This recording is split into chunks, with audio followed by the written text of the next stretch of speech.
Bab 26. Penyesalan Patriark Ye. Kemudian Qin Chenyu melangkah keluar diikuti oleh Ye Chen, tiba di halaman samping rumah Qin Chenyu berkata. Itu adalah makam ayah dan ibumu, berikanlah penghormatan terakhir kepada mereka. Makam ayah dan ibuku, tanya Ye Chen dengan linglung. Iya benar, suatu saat kamu akan mengerti, ucap Qin Chenyu dengan serius. Ye Chen melangkah lebih dekat, dalam pikirannya ia mencoba mengingat siapa dan bagaimana kedua orang tuanya, namun ia masih tidak dapat mengingat apapun. Tetapi ia tidak diam saja, di depan makam ia langsung berlutut dan memberikan penghormatan secara naluriah. Mari kita segera tinggalkan tempat ini, aku khawatir akan ada bahaya yang mengintai, ucap Qin Chenyu dengan penuh kewaspadaan. Baiklah paman, jawab Ye Chen sambil bangkit berdiri. Sebelum benar-benar pergi ia menoleh ke arah makam yang berupa gundukan tanah yang masih basah itu. Ayah, ibu kelak jika aku sudah mengerti semuanya maka aku akan kembali lagi ke tempat ini, ucap Ye Chen penuh tekad.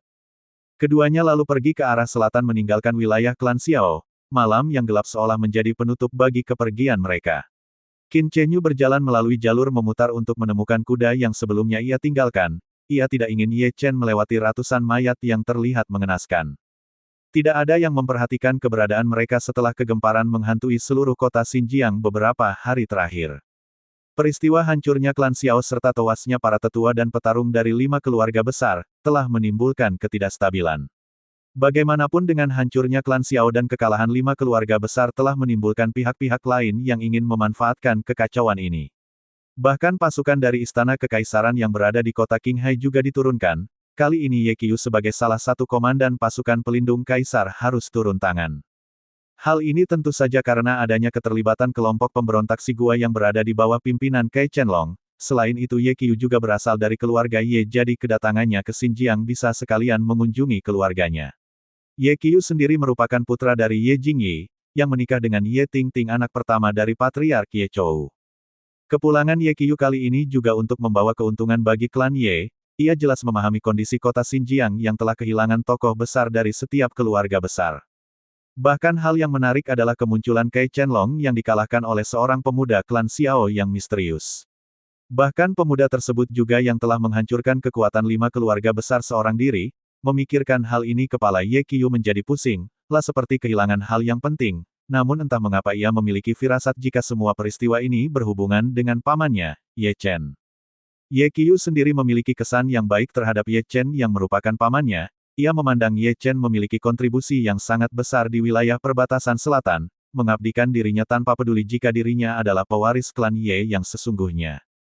Kini kediaman klan Xiao berada dalam pengawasan pasukan pelindung kaisar yakni pasukan Mingling. Sebagai seorang komandan Ye Qiu bertanggung jawab atas keseluruhan situasi yang ada di tempat itu. Lapor komandan, kami menemukan 2 makam yang sepertinya masih baru. Salah satunya seperti berasal dari keluarga Ye Anda, ucap salah seorang prajurit melapor dengan hati-hati. Tunjukkan lokasinya segera, pinta Ye Qiu dengan tegas, jantungnya berdetak cepat. Silahkan ikuti saya, ucap prajurit itu dengan sigap. Ye Qiu tahu jika klan Ye tidak ikut bergabung dengan kekuatan aliansi keluarga besar untuk memusnahkan klan Xiao, namun mendengar ada nama anggota klan Ye yang terlibat mau tidak mau hal itu membuatnya sangat penasaran. Tiba di dekat sebuah bangunan usang, Ye Qiu mendapati 2 buah makam yang memang sepertinya masih baru. Mata Ye Qiu terbelalak, ia melihat dengan seksama hingga beberapa kali. Ye Chen, Ye Chen. Beberapa kali ia membaca nama yang terdapat di batu nisan tersebut, namun tidak pernah berubah.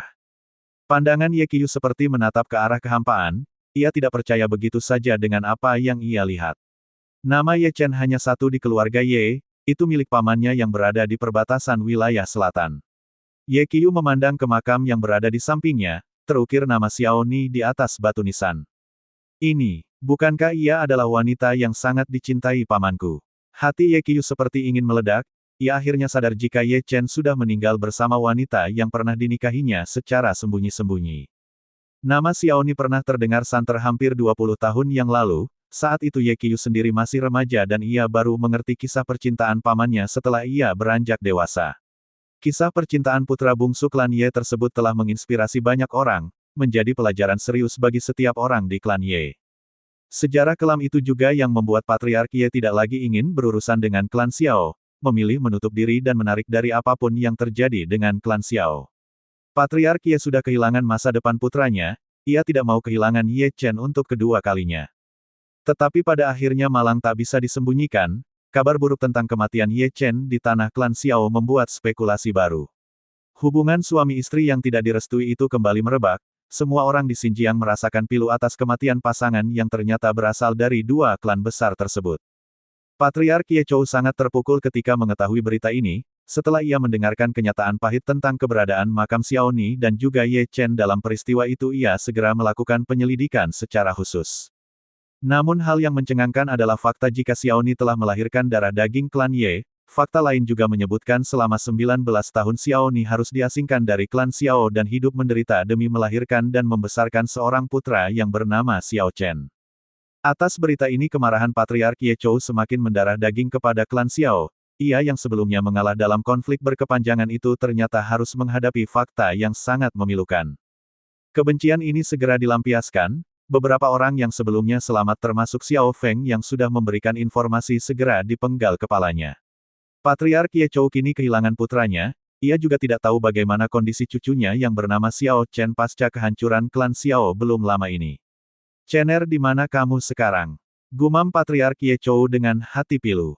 Patriark Ye Chou jelas menyesali setelah kematian Ye Chen yang tidak pernah diketahui sebabnya, tidak ada informasi apapun yang menyebabkan dirinya muncul di klan Xiao. Kini setelah mengetahui jika Xiaoni dan putranya telah menghasilkan seorang putra maka pencarian pun dilakukan dengan besar-besaran. Ye Chou tidak peduli lagi dengan apapun, di masa tuanya ia mulai menggila karena menyesali kehilangan orang yang sangat ia cintai sebagai penerusnya di masa depan. Bab 27. Desa Caihong Kehidupan Baru. Sementara itu, setelah perjalanan panjangnya Ye Chen tiba di sebuah desa yang berada di puncak pegunungan. Seperti yang diceritakan oleh Qin Chenyu, tempat tersebut benar-benar terpisah dengan keramaian dan memiliki akses yang sulit ditembus karena memiliki beberapa jalur rahasia yang tidak sembarang orang bisa mengaksesnya. Bahkan kuda yang mereka gunakan sebelumnya terpaksa harus dilepas, selain untuk menghilangkan jejak hal itu juga dikarenakan akses utama ke desa Caihong cukup terjal dan tidak bisa dilalui oleh hewan sebagai alat transportasi. Sebelumnya ada rencana untuk membangun jembatan penghubung, namun rencana tersebut ditolak oleh para sesepuh desa Caihong. Mereka ingin mempertahankan keasrian serta kearifan budaya lokal, mereka jelas ingin mempertahankan kelestarian desa Caihong sebagai warisan leluhur. "Kita sudah sampai," ucap Qin Chenyu kepada Ye Chen, ia menunjukkan sebuah gapura sederhana yang tampak usang. "Apakah ini yang dinamakan desa Caihong?" tanya Ye Chen penasaran. "Ya, ini adalah desa yang paman ceritakan sebelumnya," jawab Qin Chenyu sambil tersenyum. Setelah mengatakan hal demikian, mereka berdua memasuki desa tersebut. Tidak ada yang menjaga pintu gerbang tersebut, kehidupan berjalan dengan damai seperti desa lain pada umumnya. Hanya saja di tempat ini memang sangat sunyi, tidak banyak yang tinggal di tempat ini, kendati demikian desa ini masih diperhatikan oleh pemimpin wilayah yang terhubung dengan pihak pemerintahan. Qin Chenyu dan Ye Chen menyusuri jalan kecil yang disuguhkan pemandangan indah, Ye Chen sangat terkesan dan merasa ini adalah perjalanan indahnya sepanjang hidup. "Bagaimana, apakah kau terkesan?" tanya Qin Chenyu sambil tersenyum. "Tentu saja paman, tempat ini benar-benar indah. Sangat disayangkan jika harus beranjak dari tempat ini meski sesaat," ujar Ye Chen dengan hati gembira. "Paman lahir dan besar di tempat ini, beberapa tahun yang lalu terpaksa meninggalkan tempat ini karena kondisi wilayah selatan yang tidak stabil. Untungnya paman bertemu dengan ayahmu, ia adalah komandan pasukan sekaligus sahabat terbaik paman," terang Qin Chenyu sambil tersenyum, ia melirik Ye Chen yang memang sangat mirip dengan ayahnya itu.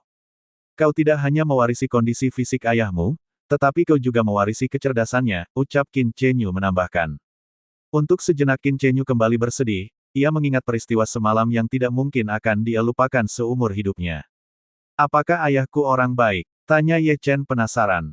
"Tentu saja, ia tidak hanya baik, pandai mementingkan kepentingan orang banyak ketimbang dirinya sendiri, tetapi hal yang sangat ia sesali adalah kesalahannya telah meninggalkan ibumu dengan tergesa-gesa," ucap Qin Chenyu sambil menghela napas.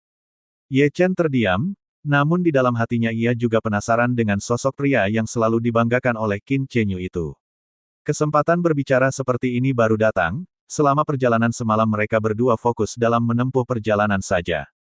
Tidak lama kemudian mereka tiba di sebuah rumah, tidak terlalu bagus namun cukup besar jika dibandingkan dengan beberapa tempat tinggal yang sebelumnya diperhatikan oleh Ye Chen. "Ini adalah rumahku," mari kita masuk, kata Qin Chenyu menerangkan. Di depan rumah, tampak seorang gadis yang mengenakan pakaian sederhana berwarna putih.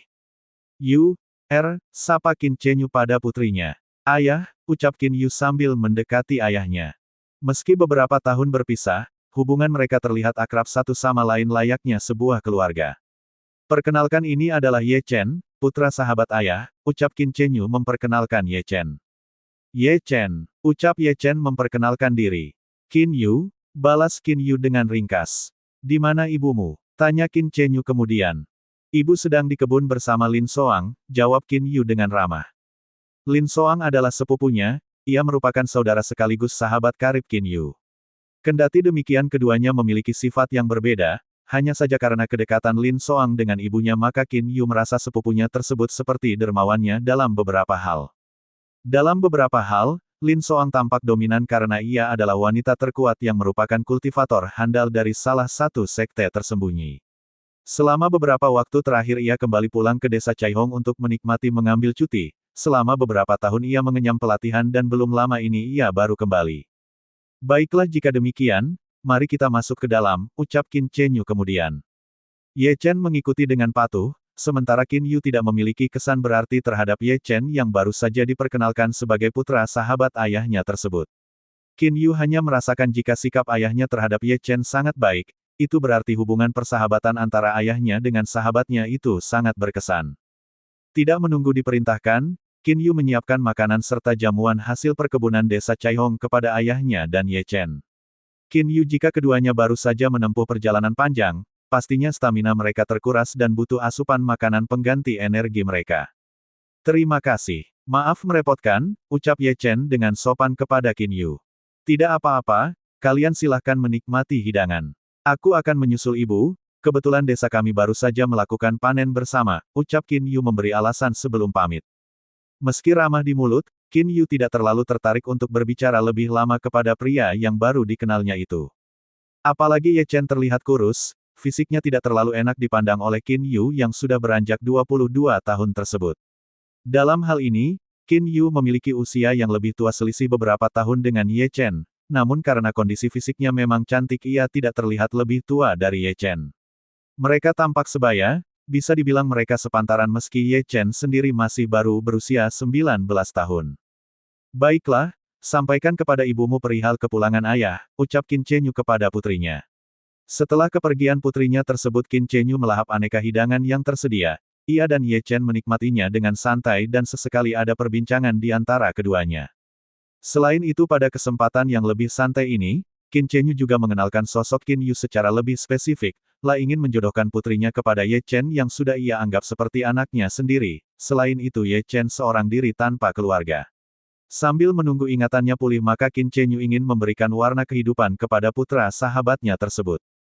Ye Chen sendiri hanya mendengarkan perkataan Qin Chenyu dengan seksama, meski ia cukup terkesan dengan pertemuan pertama dengan Qin Yu tetapi dia tidak berpikiran untuk mendekati wanita muda tersebut. Saat ini dalam pikirannya hanya mencari kebenaran tentang jati dirinya yang sebenarnya. Mulai sekarang kamu akan tinggal di rumah ini, kamarmu ada di belakang, ucap Qin Chenyu. Terima kasih paman, jawab Ye Chen dengan hangat. Bab 28. Mencari Ye Chen. Dari awal perjumpaannya dengan lelaki parubaya tersebut, Ye Chen tidak memiliki kesan buruk terhadapnya. Ia merasakan sebuah ketulusan yang sepertinya baru kali ini ia rasakan dari orang lain. Ye Chen tidak pernah berpikiran jika di masa lalunya ia pernah mendapatkan kebaikan dari orang lain. Ye Chen kemudian menuju kamarnya, ia berada di sebuah kamar sederhana berukuran 3 kali 3 meter. Di dalam kamarnya ia termenung, memandangi sebuah cincin di jari tangannya serta sebuah gelang logam berwarna hitam di pergelangan tangannya. Sepertinya benda-benda ini berhubungan dengan identitasku di masa lalu, gumam Ye Chen sambil menyentuh kedua benda tersebut secara bergiliran. Apa yang sebenarnya terjadi? Ye Chen mencoba menerka sebisanya, tetapi tidak ada petunjuk sama sekali di dalam memorinya. Karena merasa sedikit lelah akhirnya ia membaringkan dirinya, ia mulai beristirahat dengan memejamkan kedua matanya dan mengabaikan beberapa hal yang terkadang menari dalam pikirannya. Ye Chen hanya ingin menggali informasi jati dirinya secara lebih jauh, ia berharap untuk mengingat dirinya dengan cepat. Sementara itu, Qin Chenyu menyiapkan beberapa pakaian yang sebelumnya sudah ia simpan di dalam cincin penyimpanannya, Itu adalah pakaian yang sebelumnya ia siapkan saat di wilayah perbatasan. Ia akan memberikannya pada Ye Chen, karena pemuda itu secara pribadi belum bisa menggunakan cincin penyimpanan yang berada di jarinya. Qin Chenyu bertekad akan membantu Ye Chen untuk bisa berkultivasi agar ia bisa menjaga dirinya. Saat ini Qin Chenyu berpikiran jika Ye Chen merupakan pemuda biasa, bahkan selama berkontak dengan Ye Chen ia tidak merasakan gejolak atau fluktuasi energi Qi seorang kultivator. Qin Chenyu juga membersihkan serta menyimpan pedang pusaka keluarga Zheng yang ia temukan di dekat tubuh Ye Chen. Pedang penghancur itu masih berlumuran darah akibat banyaknya nyawa yang telah dituai oleh senjata mematikan itu. Sampai saat ini ia juga tidak mengerti tentang peristiwa tadi malam, ia hanya mengikuti tuannya dengan patuh dan tidak banyak bertanya mengenai rahasia yang sepertinya ikut dibawa mati oleh komandannya itu. Selama beberapa hari berikutnya kini Ye Chen sudah tinggal dengan nyaman di desa Caihong. Selain aktivitas berladang dan berkebun ia juga diajak oleh Qin Chenyu untuk berburu. Sebagai pria muda yang tidak memiliki kultivasi ia berada di bawah perlindungan Qin Chenyu, namun selama beberapa hari beraktivitas mulai terlihat kondisi fisik Ye Chen yang tidak mudah lelah. Qin Chenyu juga terus berusaha mendekatkan Ye Chen kepada putrinya, ia berharap keduanya bisa menjalin hubungan yang lebih baik di masa-masa mendatang.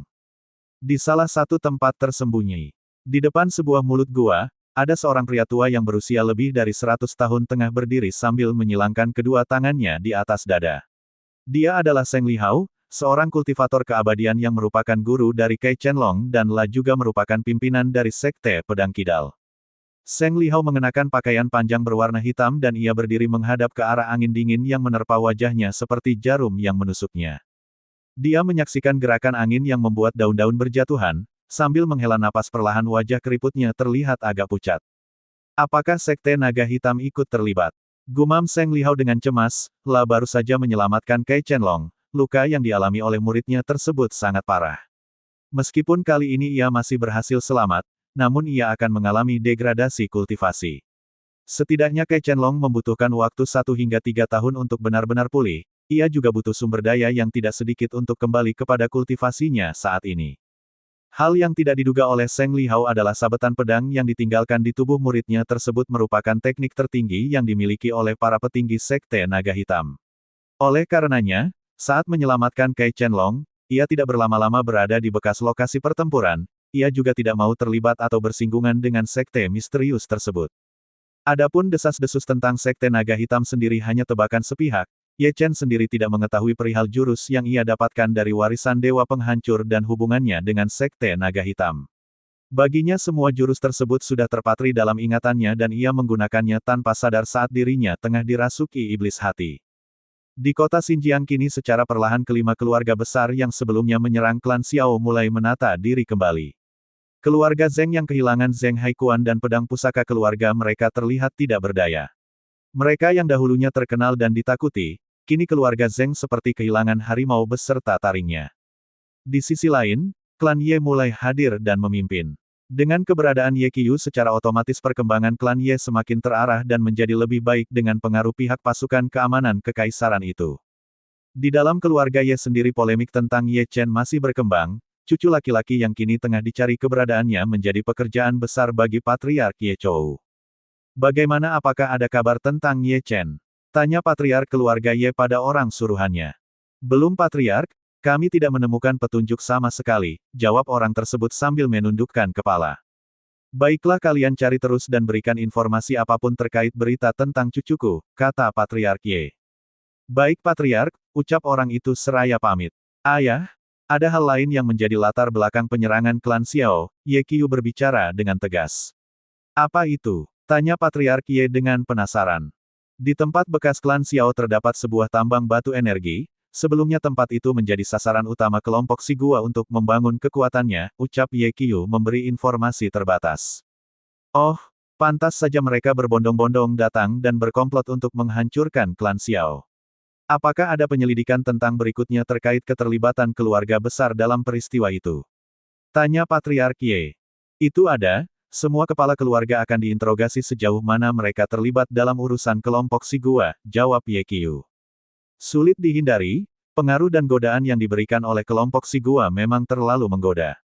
Jadi wajar saja jika pada akhirnya banyak kepala keluarga yang tergoda, Ye Chou berkata dengan nada menyayangkan. Lalu bagaimana dengan sikap kekaisaran sendiri? Tanya Patriark Ye kepada cucu pertamanya tersebut. Kaisar Majelas sangat terkejut, secara khusus Kaisar mengapresiasi kehadiran Ye Chen yang merupakan orang yang paling berjasa dalam pertempuran itu. Bahkan pihak istana secara khusus mengundang Ye Chen untuk datang ke ibu kota, jawab Ye Qiyu dengan hormat. Sayangnya anak itu tidak pernah terlihat, aku pun terus mencarinya, namun masih belum ada titik terang. Sepertinya aku harus mengirim orang ke wilayah perbatasan untuk mencari petunjuk, ujar Ye Chou dengan nada berat. Bab 29. Kebangkitan Kai Qianlong. Setelah kejadian pembantaian di klan Xiao, kini semua orang mulai menata kehidupannya. Klan Ye secara resmi menjadi penguasa setelah kehancuran klan Xiao dan juga kemunduran 5 keluarga besar. Penyelidikan tentang sosok penghancur atas kejadian tersebut mengerucut pada satu nama, Xiao Chen. Namun banyak desas-desus yang beredar, ada yang mengatakan ia ikut tewas dalam peristiwa tersebut dan ada juga yang mengatakan jika ia diselamatkan oleh orang yang misterius.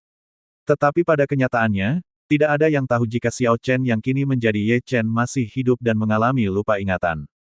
Waktu pun berlalu dengan cepat, beberapa tahun kini berlalu kembali dengan suasana damai di bawah kepemimpinan Kaisar Ma. Adapun kelompok pemberontak Si Gua yang selama ini menjadi momok kekaisaran tidak lagi menakutkan, mereka bergerak bersembunyi dan tidak berani menampakkan diri secara langsung.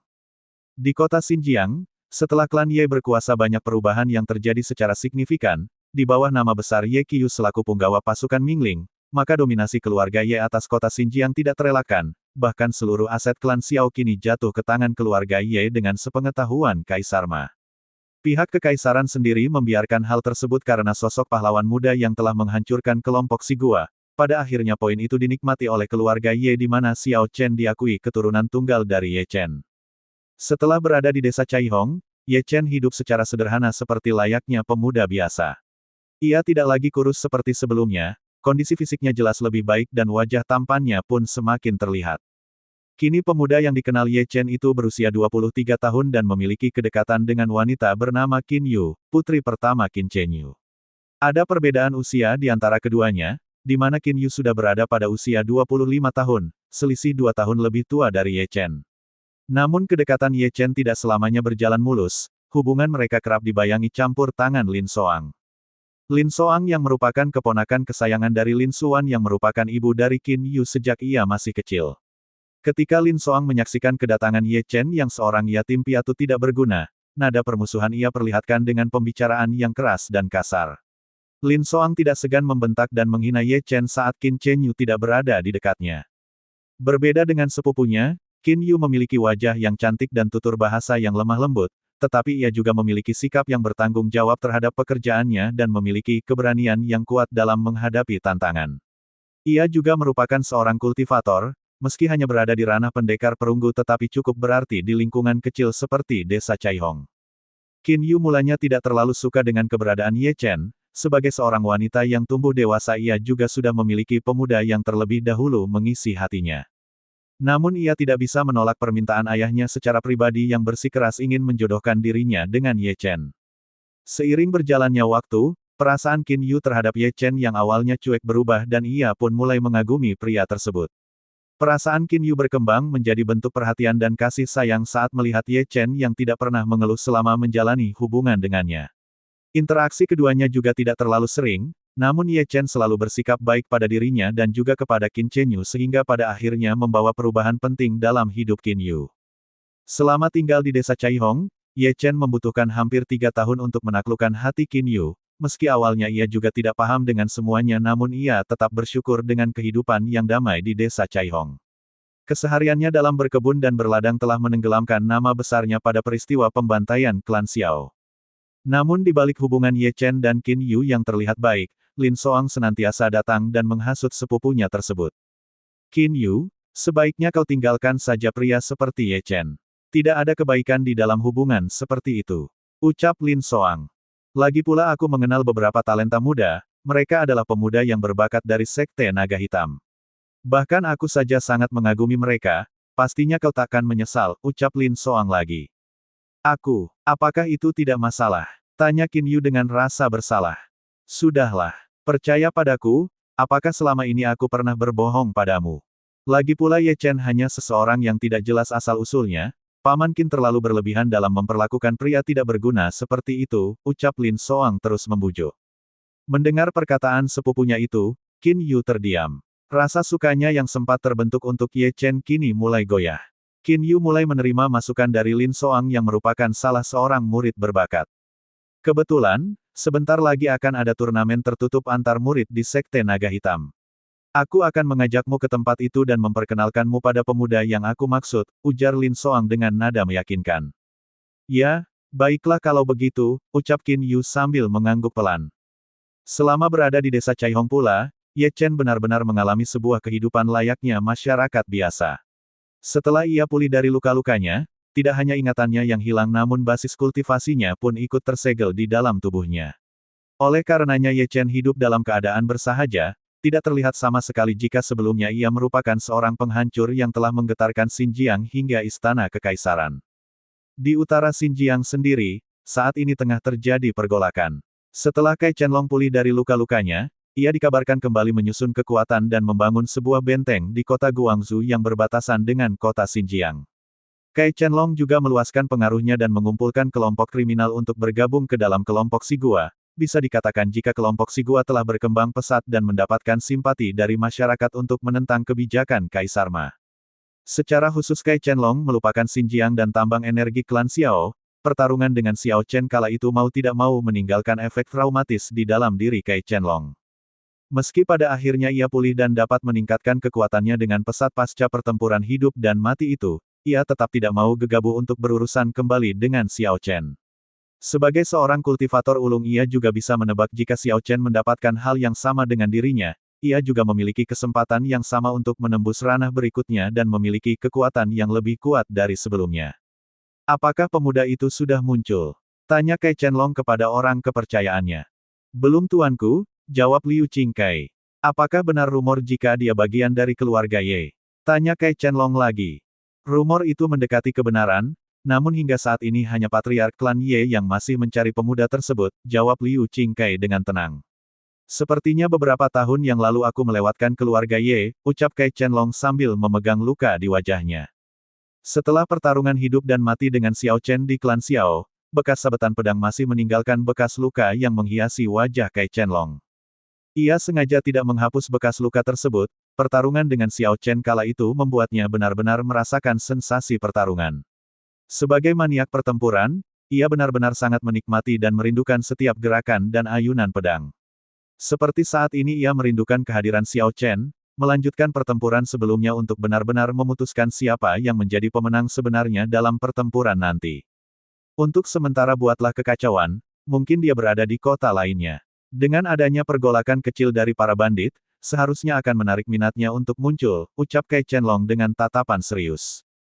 Kini di dalam hatinya telah terjadi pergeseran, di mana sebelumnya ia memberontak untuk menggulingkan kekaisaran kini menjadi perburuan kepada Ye Chen. Melalui kelompok Sigua, ia hanya perlu membesarkannya dan membuat peraturan yang mengikat kepada seluruh wilayah. Dengan demikian maka ia akan menjadi seorang penguasa dengan sendirinya, sedangkan kekaisaran Ma akan runtuh juga seiring waktu karena ditinggalkan rakyat. Bab 30. Angin musim semi. Seperti biasanya hari ini Ye Chen melakukan aktivitas kesehariannya. Setelah selesai berburu ia berniat beristirahat di bawah pohon rindang. Angin di siang hari ini terasa sepoi-sepoi tidak seperti hari-hari sebelumnya di saat musim dingin. Sinar matahari pun tidak panas, itu masih bersinar hangat meski di tengah hari. Ye Chen duduk di sebuah batu besar, ia berada di antara beberapa pohon rindang dan mulai merasakan suasana yang selaras dengan alam. Harmoni napasnya menghembuskan semangat yang tak kunjung padam, dalam benaknya ia memikirkan Qin Yu yang seharusnya sudah datang mengantarkan bekal untuknya di tempat ini. Kemana Qin Yu? Kenapa ia belum datang? Tanya Ye Chen dalam hati, ia memandang ke arah jalan dengan penuh penantian. Sepertinya ia sedikit terlambat, biarlah aku beristirahat dahulu, pikir Ye Chen menguatkan pendapatnya sambil tersenyum sendiri. Hari ini menjadi awal musim semi, udara bertiup serasa lebih hangat dan membawa kedamaian serta kehidupan baru. Ye Chen memandang beberapa pepohonan yang sebelumnya tertutup salju tipis kini perlahan mencair dan menunjukkan kelopak bunga yang mulai bermekaran. Ada semangat baru yang dialami oleh pepohonan, melepaskan jubahnya yang keputihan dan menyambut suasana musim yang beralih. Suasana ini membuat Ye Chen menarik napas dalam-dalam, menikmatinya secara berulang hingga tubuhnya semakin terasa segar dan berenergi. Merasakan energi yang tidak biasa, Ye Chen merasa senang, di balik ketenangannya ia merasakan sesuatu yang hangat menjalar ke seluruh tubuhnya. Sebuah energi alam murni, ia rasakan begitu hangat dan memancar dalam setiap tarikan napasnya. Tanpa ia sadari, sebuah energi yang terdapat di dalam lautan kesadarannya seolah terpantik oleh energi alam yang baru saja masuk ke dalam tubuhnya secara teratur dan berkesinambungan. Tanpa terduga sebuah ledakan teredam keluar dari dalam tubuhnya, gumpalan darah berwarna kehitaman menyembur keluar dari mulut Ye Chen. Ye Chen melenguh pelan, ia menyeringis kesakitan saat kepalanya seperti mengalami benturan. Pandangannya buram, ia seperti tertarik ke dalam sebuah lubang hitam yang sangat dalam. Tiba-tiba seberkas cahaya terang menghampirinya dan membuat seluruhnya menjadi terang. Ye Chen terkejut namun ia terus berupaya mencari tahu apa yang terjadi, menghubungkannya dengan memori yang ia miliki. Semuanya tampak tidak asing, ucap Ye Chen pelan, ia merasakan sebuah kekuatan besar mendobrak inti energinya secara paksa. Bukankah ini merupakan lautan kesadaranku sendiri? Ucap Ye Chen lagi, perlahan ia mulai mengenal tempat yang tidak asing baginya. Untaian demi untaian memori terus mengalir ke dalam otaknya, seluruh rangkaian ingatan Ye Chen pulih berbarengan dengan kebangkitan kekuatan internal tubuhnya. Kultivasi tubuh naga hitam, gumam Ye Chen. Ia mulai sadar dan mengingat teknik kultivasi yang ia budidayakan. Ye Chen tidak berdiam diri, memanfaatkan momentumnya ia duduk bersila dan memejamkan kedua matanya. Untuk sementara ia mengabaikan semua ingatannya, ia fokus membangun kekuatan yang selama ini telah tertidur lama. Ada kesenjangan waktu antara dunia luar dengan apa yang terjadi di dalam lautan kesadarannya, ia tetap berkultivasi dengan tenang hingga tempo waktu yang lama. Teknik kultivasi tubuh naga hitam kembali ia terapkan. Tidak ada keraguan di dalam dirinya dan secara perlahan basis kultivasinya yang telah tersegel lama kembali terbuka. Selain itu seluruh keahliannya juga kembali, teknik bayangan hitam dalam hal mengolah kecepatan serta teknik bayangan naga hitam sebagai teknik terkuat ilmu berpedang. Dengan tenang semuanya kembali, waktu berlalu dengan lambat membuat Ye Chen terfokuskan dengan baik. Semuanya berjalan lancar tanpa ada yang mengganggunya. Proses pengembalian tubuh seperti yang pernah ia alami saat di penjara tanah terlarang beberapa tahun silam. Di dunia luar, tubuh Ye Chen tampak tak sadarkan diri dan bernapas dengan teratur seolah ia sedang beristirahat dengan tenang. Bekas darah yang sebelumnya keluar dari mulutnya juga mulai mengering dan menghilang.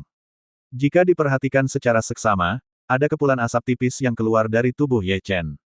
Hingga hari menjelang sore, Ye Chen terbangun. Kini ia sudah dalam posisi duduk dengan pikiran serta kekuatan masa lalunya yang sudah pulih. Teknik kultivasi tubuh naga hitam telah menariknya kembali, membuat semuanya kembali dengan paripurna. Akhirnya aku kembali, ucap Ye Chen. Ia memandang ke arah cincin yang melingkar di jari tangannya.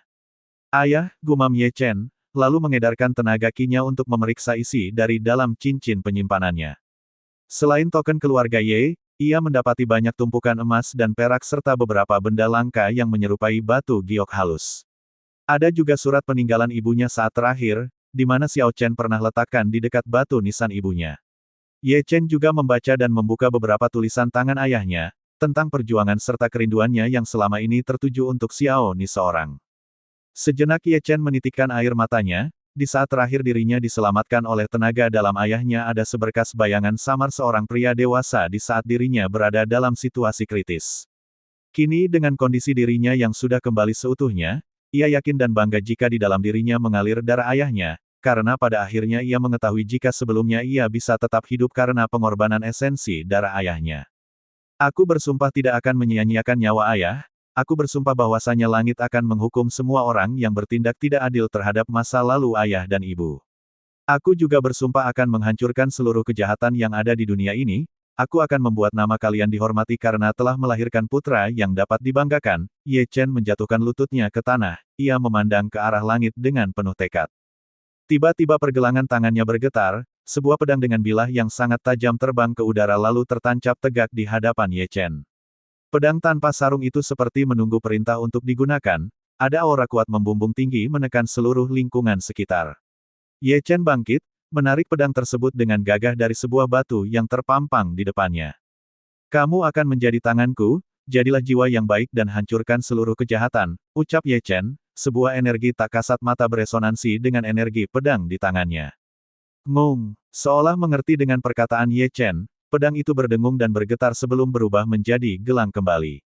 Ye Chen menatap sekitarnya dan bersiap untuk pulang. Kini sebagai kultivator yang berada di ranah keabadian tahap akhir ia dapat merasakan segala sesuatunya menjadi lebih jelas. Dalam jarak ratusan meter ia bisa melihat pergerakan serangga kecil yang terbang, bahkan ia juga dapat merasakan denyut kehidupan dari makhluk hidup yang berada di dekatnya. Bab 31. Wanita itu bernama Qin Yu. Di dalam kediaman keluarga Qin. Suamiku, kenapa keluarga kita membiarkan Ye Chen berlama-lama tinggal di tempat kita? Bukankah ini akan menimbulkan kesalahpahaman kepada pemuda lain yang ingin mendekati putri kita? Ucap Lin Xuan, istri Qin Chenyu. Benar ayah, aku sering mendapatkan ejekan dari warga desa lainnya. Bahkan aku kerap dihina karena beberapa sikap perhatian Ye Chen yang membuatku tidak nyaman, timpal Qin Yu. Sementara Lin Soang tampak mengangguk, kemudian ikut menimpali. Paman, Qin Yu adalah wanita yang memiliki potensi. Setidaknya lelaki yang pantas mendapatkan perhatiannya adalah seorang kultivator muda yang memiliki masa depan lebih baik, selain itu ia juga dapat melindungi Qin Yu di masa depan.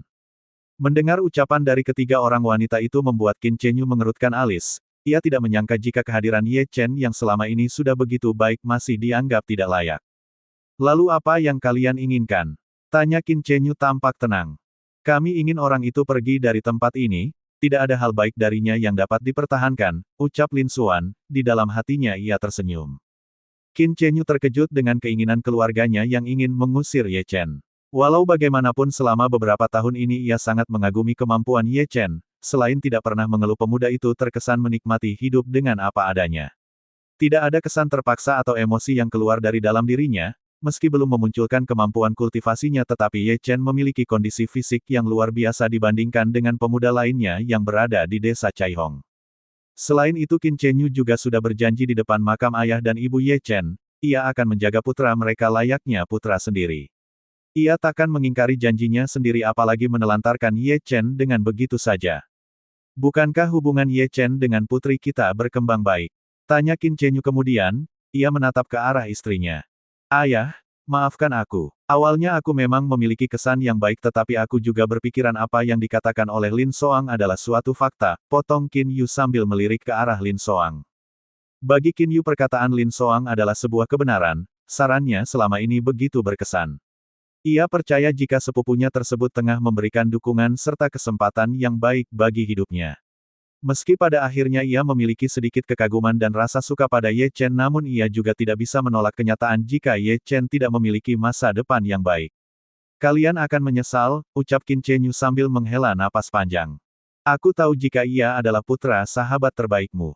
Namun dengan sudah memberikannya tumpangan tempat tinggal secara cuma-cuma kepada selama ini bukankah itu sudah cukup? Balas Lin Xuan dengan nada tidak suka. Ye Chen yang baru saja kembali dari hutan, ia mendengar semua percakapan yang terjadi di ruang keluarga Qin tersebut. Ia tidak menyangka jika pada akhirnya wanita yang ia kira tulus mencintainya ternyata menunjukkan sisi kelam yang berseberangan dengan wajah cantiknya. Ye Chen masuk ke dalam, melihat beberapa orang yang tengah duduk dan berbincang dengan serius itu, hingga mereka tidak menyadari kepulangan Ye Chen. Ia tersenyum mendengar perkataan tentang orang-orang yang menilainya, tetapi matanya terlihat sedih. Kamu sudah kembali, sapa Qin Chenyu dengan tergesa-gesa. Ia segera bangkit dan mengira jika Ye Chen sudah mendengar isi percakapan barusan. Iya paman, kebetulan hari ini aku mendapatkan beberapa buruan yang bisa dimakan untuk malam ini, ujar Ye Chen dengan santai, seolah ia tidak tahu apa yang terjadi. Sebelumnya Ye Chen ingin menikmati makan malam dengan santai bersama Qin Yu dan keluarganya, namun tidak disangka kejadian seperti ini baru saja membuka mata hatinya untuk dapat menilai wajah Qin Yu yang sebenarnya. Sepertinya malam ini kita akan makan besar, ucap Qin Chenyu kemudian. Namun Lin Xuan dan kedua wanita lainnya berdiam diri, mereka tidak terlalu suka dengan Ye Chen. Suasana hati mereka tidak sedang baik-baik saja, mereka memandang ke arah Ye Chen dengan tatapan permusuhan. Kendati demikian, Ye Chen sangat tenang dan tidak terpengaruh sama sekali, lah memandang hangat ke arah seorang gadis, seolah itu adalah saat terakhir bagi Ye Chen untuk melihat wajah cinta pertamanya, wanita itu bernama Qin Yu.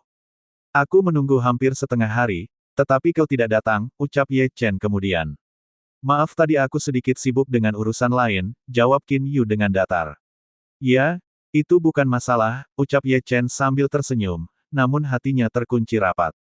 Setelah berbasa-basi sebentar, Ye Chen kemudian melangkah masuk ke dalam kamarnya. Ia memandang dan memperhatikan beberapa barang yang biasa ia gunakan beberapa tahun terakhir. Di usianya yang sudah tidak remaja lagi, ia merindukan kota Xinjiang dengan perasaan tidak karuan. Ia tidak tahu apa yang sudah terjadi, ia juga tidak mengerti bagaimana kehidupan yang akan ia lakukan setelah hari ini. Qin Chen Yu terdiam, kali ini entah mengapa ia tiba-tiba teringat akan ayah Ye Chen. Pria yang ia kenal baik dan tegas itu terpancar di tubuh seorang pemuda yang baru saja beranjak pergi. Ada rasa bersalah yang terbersit di dalam hati Qin Chen Yu pada saat ini. Setelah menyiapkan beberapa barang pribadinya yang tidak terlalu berharga, Ye Chen kembali keluar. Ia berencana memasak hasil buruannya dan menikmatinya bersama Paman Qin Chen Yu yang selama ini tulus berbuat baik kepadanya. Paman, biarkan aku yang memasak daging ini, ucap Ye Chen ketika sampai di halaman samping. Tampak Qin Chen Yu tengah membersihkan daging hasil buruan Ye Chen yang lebih banyak dari sebelumnya, beberapa di antaranya adalah hewan langka yang selama ini sangat sulit didapatkan. Ya, jawab Qin Chen Yu sambil menyiapkan yang lainnya. Dengan sigap kini Ye Chen memasak daging yang beraroma harum tersebut, ia memasak tidak seperti biasanya. Dengan kemampuannya, ia bergerak dengan cukup teratur dan cekatan. Qin Yu datang di antara mereka, seolah mengerti dengan maksud putrinya lalu Qin Chen Yu masuk ke dalam dan memberikan beberapa daging yang sudah masak kepada istrinya. Ye Chen, apakah kau sudah mendengar apa yang kami bicarakan tadi sore? Tanya Qin Yu dengan nada datar. Ya, jawab Ye Chen jujur. Apakah itu membuatmu terluka? Tanya Qin Yu yang sedikit memikirkan perasaan Ye Chen. Sedikit, tapi itu tidak berarti apapun, jawab Ye Chen sambil menyodorkan daging yang baru saja selesai ia masak. Tidak, terima kasih, tolak Qin Yu. Ini hal terakhir yang akan kulakukan untukmu, setelah malam ini aku akan pergi, ujar Ye Chen, daging di tangannya masih menggantung di udara. Bab 32, sebuah kesempatan terakhir, yaitu lebih baik, aku juga tidak mau membuatmu terluka lebih jauh, ucap Qin Yu kemudian. Kamu tidak perlu khawatir, aku akan pergi jauh dan entah kapan bisa mengunjungi Paman Qin, Ye Chen berkata sambil menarik napas pelan. Apa yang pernah terjadi di antara kita mungkin itu suatu kesalahan, aku awalnya bahagia dengan sedikit usahaku di masa lalu untuk mengejarmu. Namun, kamu benar bahwa aku tidak memiliki masa depan dan tidak dapat dibandingkan dengan talenta muda yang diceritakan oleh sepupumu, ucap Ye Chen kemudian. Qin Yu terdiam, entah mengapa ia sedikit merasa sakit saat Ye Chen berkata seperti itu. Ye Chen terlihat tegar tidak seperti yang ia pikirkan. Qin Yu seperti melihat sosok yang sangat berbeda di dalam diri pemuda yang ia rasakan memiliki hubungan pasang surut ini. Apa yang akan kau lakukan setelah ini? Tanya Qin Yu. Mungkin aku akan kembali ke tempat asalku, mencari beberapa petunjuk tentang keluarga ayahku, ucap Ye Chen dengan santai. Apakah kau sudah mengingat tentang masa lalumu? Tanya Qin Yu dengan penasaran. Ya, itu benar, ucap Ye Chen tanpa menyembunyikannya. Ya, itu bagus setidaknya kau bisa hidup lebih baik dan tidak mengandalkan kehidupan seperti sekarang ini, ujar Qin Yu, ia tidak terlalu tertarik dengan masa lalu Ye Chen yang menurutnya sederhana. Apakah kau pernah mencintaiku? Tanya Ye Chen tiba-tiba. Kenapa kau bertanya hal konyol seperti itu? Qin Yu menatap ke arah Ye Chen dengan perasaan tidak nyaman. Tidak apa-apa, aku hanya ingin memastikannya saja sehingga di masa depan aku akan mengingatnya sebagai bagian dari masa laluku, ucap Ye Chen, lalu memasukkan daging masak yang ada di tangannya. Seperti yang sudah kau ucapkan sebelumnya, kita berada dalam suatu kesalahan. Sebaiknya di masa depan kita tidak usah mengungkitnya lagi. Aku percaya jika kamu juga bisa berpikir bijak karena aku akan melangkah lebih jauh lagi, ujar Qin Yu penuh tekad, berdasarkan omongannya dengan Lin Soang ia ingin bergabung dengan Sekte Naga Hitam. Lin Soang adalah murid berbakat dari paviliun murid luar di sekte tersebut, meski demikian itu sudah dianggap sebagai prestasi luar biasa bagi kebanyakan orang di desa Caihong maupun desa-desa lainnya. Semoga kau berhasil menemukan jalan kebahagiaanmu. Aku tidak akan pernah mengungkit apa yang pernah terjadi, adapun pertanyaanku barusan anggap itu sebagai kesempatan terakhir yang pernah aku berikan untukmu, ucap Ye Chen dengan tatapan tegas. HMMPPH, kau terlalu memandang tinggi dirimu, ucap Qin Yu sambil mendengus. Keduanya lalu berpisah, setelah mengatakan perkataan terakhirnya Qin Yu memasuki kamarnya. Ia sedikit tertawa dan mengejek perkataan konyol yang baru saja dilontarkan oleh Ye Chen barusan. Sementara Ye Chen menghela napas pelan, akhirnya ia bisa bernapas dengan lega meninggalkan desa Caihong tanpa ganjalan. Malam pun berlalu dengan tenang, sementara Ye Chen tidak beristirahat di dalam kamarnya, lah memutuskan kembali ke tempat tadi siang saat dirinya kembali tersadarkan, Ye Chen berniat berkultivasi dan menstabilkan kekuatannya menjadi lebih baik lagi. Ye Chen sudah dapat merasakan jika kekuatan tubuhnya sudah berada di puncaknya, namun demikian ia mulai memikirkan tentang asal-usul musuhnya yang bernama Kai Qianlong. Selain itu, Ye Chen berkeyakinan jika Kai Qianlong memiliki latar belakang yang tidak sederhana. Pertarungan terakhir dengannya membuktikan jika di dunia ini masih banyak kekuatan yang belum terekspos. Kai Qianlong hanya satu dari banyak kekuatan itu. Malam pun berlalu dengan tenang di desa Caihong, hingga pada pagi harinya sinar mentari kembali bersinar hangat dan seolah menyapa kehidupan baru Ye Chen. Tetapi di satu sisi lainnya suatu kelompok sedang mengendap-endap masuk ke desa Caihong. Mereka merupakan kelompok kriminal yang tengah mengumpulkan sumber daya untuk sebuah sekte besar. 50 orang kultivator itu bergerak memasuki desa Caihong, membunuh beberapa orang tanpa mengenal kasihan. Mereka juga bagian dari kelompok si Gua yang diperintahkan oleh Kai Qianlong dari pusat kota Guangzhou. Tong, tong, tong, bunyi kentongan menggema di seluruh desa, tampak kepanikan dari beberapa kepala keluarga atas serangan dadakan dari sekelompok orang yang tidak dikenal itu.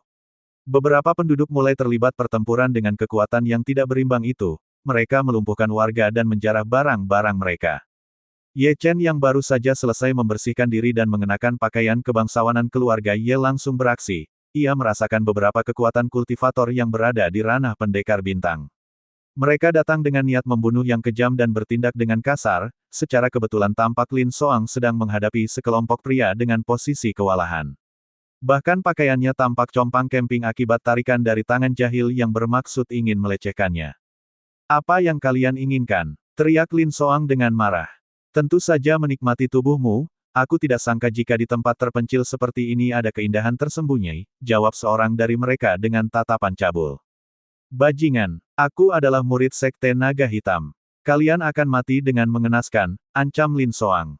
"Apa?" ucap seorang dari mereka dengan ragu-ragu. "Kak, bagaimana?" tanya yang lainnya. Sekte Naga Hitam adalah keberadaan yang tidak bisa mereka sentuh. Sebagai sekte terkuat di wilayah Kekaisaran Mas, Sekte Naga Hitam tidak bisa dianggap enteng. "Apakah kau yakin?" tanya salah seorang dari mereka kepada Lin Soang yang berada di ranah pendekar emas tersebut. "Ya, tentu saja," jawab Lin Soang sambil mengangkat dagunya dengan angkuh. "Hahaha, itu menarik, sayangnya aku berasal dari Sekte Pedang Kidal. Jadi aku tidak perlu takut dengan orang sepertimu. Lagi pula jika aku menghancurkan tempat ini tidak ada saksi mata yang melihatnya," ucap seorang lelaki paruh baya dengan seringai kejam. "Dasar kurang ajar," ucap Lin Soang dengan putus asa. "Teman-teman lakukan dengan santai, kita akan nikmati tubuhnya bergantian," ucap lelaki tersebut dengan tatapan mesum. Lin Soang terkejut, ia tidak menyangka jika mereka yang saat ini datang berasal dari Sekte Sesat, Pedang Kidal. Aliran hitam yang selama ini berada di balik aksi pemberontakan dan berdiri di depan kelompok si Gua. Lin Soang merasa ingin mati saja, ia baru saja terluka dan beberapa bagian tubuhnya terluka akibat dikeroyok oleh beberapa orang pendekar yang memiliki ranah kultivasi lebih kuat darinya. Detik berikutnya, tubuh Lin Soang ditarik paksa. Dua orang pria membuka pakaiannya dan berusaha menindih tubuh Lin Soang yang hampir telanjang bulat itu. "Kau sepertinya masih murni. Berapa beruntungnya aku," ucap seorang pendekar itu sambil menjilat bibirnya. Lin Soang semakin putus asa, ia tidak ingin dilecehkan oleh kelompok pria mesum yang tengah mengukungnya. Ia ingin berteriak namun percuma saja, di desa Caihong ia adalah pendekar terkuat dan merasa tidak ada yang berani mengusiknya. Bab 33. Meninggalkan desa Caihong. Lin Soang tidak menyangka sama sekali jika kehidupan yang damai seperti ini bisa terjadi bencana yang menakutkan. Ia semakin putus asa bercampur malu tidak berkesudahan saat dirinya ditatap oleh sekawanan pria mesum. Di tengah keputusasaannya, sebuah energi pedang datang dari kehampaan menebas lengan kedua orang yang hendak menyentuhnya lebih jauh. Sesosok bayangan tiba-tiba berkelebat dan berdiri memunggungi Lin Soang, sosok pria memakai pakaian berwarna merah dengan pedang di tangan kanannya. "Tidakkah kalian merasa pantas berbuat demikian?" ucap Ye Chen dengan tatapan tajam. "Siapa kamu?" tanya kedua orang pendekar sambil melangkah mundur. Mereka adalah pendekar tingkat berlian namun sangat tidak berdaya di bawah aura pemuda yang baru saja muncul. Beberapa orang datang mendekat, tampak lebih kuat dan lebih ganas. "Apa yang kau lakukan? Apakah kau cari mati?" ucap salah satu dari mereka dengan keras. Seberkas cahaya pedang bergerak vertikal, jejak tanah di bawah kakinya terpotong dan tertarik lurus hingga memotong tubuh pendekar yang baru saja menggertak Ye Chen. Selep, darah merah berpencar di udara, pedang di tangan Ye Chen bergerak tanpa bisa dilihat orang-orang yang berada di sekitarnya. Bahkan Lin Soang merasakan kagum sekaligus takut dengan teknik membunuh yang sangat menakutkan itu. Siapa kamu sebenarnya? Tanya seorang yang paling kuat di antara mereka dengan gemetaran. Aku adalah orang yang membunuh kalian, ucap Ye Chen. Tanpa banyak berkata lagi, tubuhnya langsung bergerak. Teknik bayangan hitam bergerak seperti hantu, dengan satu lambaian tangannya pedang di tangan Ye Chen bergerak dengan cepat menciptakan kabut darah yang mengeluarkan bunyi degup seperti semangka pecah. 5 pendekar yang sebelumnya menyerang Lin Soang tewas dengan sangat mengerikan, mereka tewas hanya dalam waktu beberapa detik saja. Kejadian ini sontak membuat Lin Soang gemetaran, ia seperti tidak asing mendengar suara pria yang baru saja bergerak bebas membunuh lawan-lawannya. Pakailah pakaianmu, ucap Ye Chen, suaranya mengagetkan Lin Soang yang hampir telanjang itu. Kamu Ye Chen? Tanya Lin Soang dengan mata terbelalak. Jika saja kamu bukan keponakan Paman Qin mungkin aku akan mengabaikanmu, ucap Ye Chen memberikan reaksi. Tiba-tiba Lin Soang terdiam membatu, ia jelas paham maksud perkataan Ye Chen barusan, bahkan tiupan angin yang menerpa tubuhnya ia biarkan begitu saja. Selama beberapa tahun ia selalu menjadi batu sandungan hubungan Ye Chen dengan sepupunya, tapi kini ia benar-benar seperti orang gila melihat aksi sporadis Ye Chen dalam membunuh lawan-lawannya. Cepatlah pakai pakaianmu, aku tidak ada waktu untuk mengurusimu, ucap Ye Chen sambil melesat pergi. Apakah ia masih laki-laki normal? Gumam Lin Soang sambil melihat tubuh Ye Chen berlalu, ia sebelumnya sedikit menggoda Ye Chen. Lelaki seperti itu tidak pantas dibiarkan begitu saja, meski itu di Sekte Naga Hitam keberadaan sosok seperti itu sudah jauh melebihi ekspektasinya. Segera Lin Soang memakai pakaiannya, ia merasa konyol ketika memikirkan akan mengenalkan Qin Yu dengan pria yang penuh talenta, sementara Ye Chen yang selama ini berada di sisinya dibiarkan lepas begitu saja. Ye Chen mengabaikan Lin Soang, dengan pedang di tangannya ia bergerak membunuh kelompok orang yang berjumlah puluhan tersebut. Dengan peningkatan kekuatannya kini kemampuan Ye Chen semakin terasah dan lebih halus dari sebelumnya saat ia membantai ribuan orang di klan Xiao. Pada saat ini Qin Chen Yu tampak kewalahan melawan beberapa pria bersenjata pedang, mereka tampak ganas ingin melukai Qin Yu dan ibunya. Dengan kualifikasi pendekar ranah perunggu, kekuatan Qin Yu tidak berarti sama sekali di depan gerombolan penjahat tersebut. Serahkan pedang itu, ucap seorang penjahat kepada Qin Chen Yu, ia menatap penuh minat. Qin Chen Yu menggunakan pedang penghancur untuk melawan musuh-musuhnya, meski ia tidak memiliki kualifikasi namun demi menolong anak dan istrinya Qin Chen Yu melakukan perbuatan nekat tersebut. Paman, biar aku yang menyelesaikannya, ucap Ye Chen dengan tenang, ia muncul dari belakang penjahat tersebut. Beberapa orang menoleh ke belakang, namun saat kepala mereka belum menoleh dengan sempurna tubuh mereka sudah terpisah. Klepuk, satu persatu kepala mereka jatuh ke tanah, meninggalkan genangan darah begitu saja tanpa kesan berarti di mata Ye Chen. Qin Yu dan ibunya berdiri mematung, mereka tidak percaya atas apa yang baru saja mereka lihat. Pemandangan berdarah yang tampak di depan mereka begitu santai dilalui Ye Chen tanpa ekspresi penyesalan ataupun kegelisahan. Kamu sudah kembali? Tanya Qin Chen Yu dengan ekspresi gelagapan. Ya, Paman. Terima kasih atas budi baikmu selama ini, ucap Ye Chen, lalu mengubah kembali pedangnya ke dalam bentuk gelang biasa. Berarti kamu adalah sosok orang yang melawan kelompok si gua waktu itu. Tanya Qin Chen Yu. Ya, itu aku Paman, jawab Ye Chen jujur. Pantas saja, jawab Qin Chen Yu gemetar menahan takut. Barusan orang-orang yang mengepungnya adalah para kultivator yang berada di ranah pendekar bintang, setingkat dengan dirinya. Bahkan jika Ye Chen datang terlambat, tidak ada peluang sama sekali baginya meskipun ia menggunakan pedang penghancur keluarga Zheng. Paman, Bibi, kalian baik-baik saja. Terdengar suara Lin Soang dari kejauhan, ia berlari mengejar sosok Ye Chen. Kami baik-baik saja, ucap Lin Xuan kemudian. Paman, terima kasih atas pertolonganmu selama ini, ucap Ye Chen melangkah maju. Ya, aku benar-benar tidak percaya jika kamu putra sahabatku seperti ini, ucap Qin Chen Yu menatap ke arah Ye Chen dengan perasaan rumit. Beberapa warga datang ke tempat Qin Chen Yu, setelah aksi heroik Ye Chen mereka ingin mengucapkan terima kasih. Mereka semua hampir saja kehilangan nyawa, berkat Ye Chen seluruh penjahat ditumpas dengan mudah. Paman, aku akan berangkat ke Xinjiang. Di sana aku akan memulai kehidupan baruku di keluarga Ye, ucap Ye Chen sambil menyerahkan sebuah bungkusan dari dalam cincin penyimpanannya. Sejak semalam Ye Chen telah menyiapkan peninggalan untuk keluarga Paman Qin, ia menganggap Qin Chenyu seperti pamannya sendiri. Baiklah jika begitu, aku takkan menghalangimu. Qin Chenyu memeluk Ye Chen, tubuh yang benar-benar mirip dengan sahabatnya. Terima kasih paman, terima kasih atas semuanya, ucap Ye Chen dengan tulus. Ini pedangmu, ucap Qin Chenyu kemudian. Terima kasih paman, ucap Ye Chen. Ia jelas mengingat pedang yang sebelumnya ia gunakan untuk membantai. Ye Chen lalu menoleh ke arah Lin Xuan dan yang lainnya, lalu berkata. Terima kasih, aku pamit dan maaf telah merepotkan kalian selama ini, ucap Ye Chen sambil tersenyum ringan. Tidak, kamu tidak merepotkan, ucap Lin Xuan dengan ekspresi berat.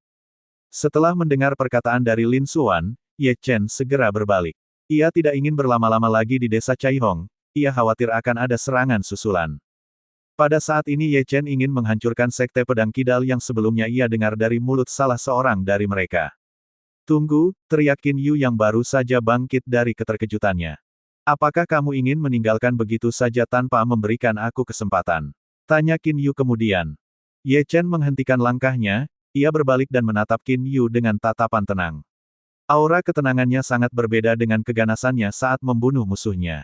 Jika kamu tidak mengubah sikapmu, maka apa yang terjadi padamu hanyalah kesialan yang berulang karena aku tidak selalu ada untuk menutupi kebodohanmu.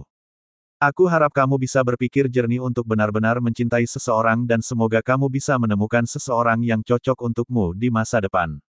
Mulai sekarang berhentilah bertindak berdasarkan emosi dan perasaan sementara, percintaan bukanlah sebuah permainan dan itu adalah momen untuk mengarah kepada hubungan yang sakral. Kau pernah merusak harapanku sehingga aku tidak ingin hal itu terjadi untuk kedua kalinya.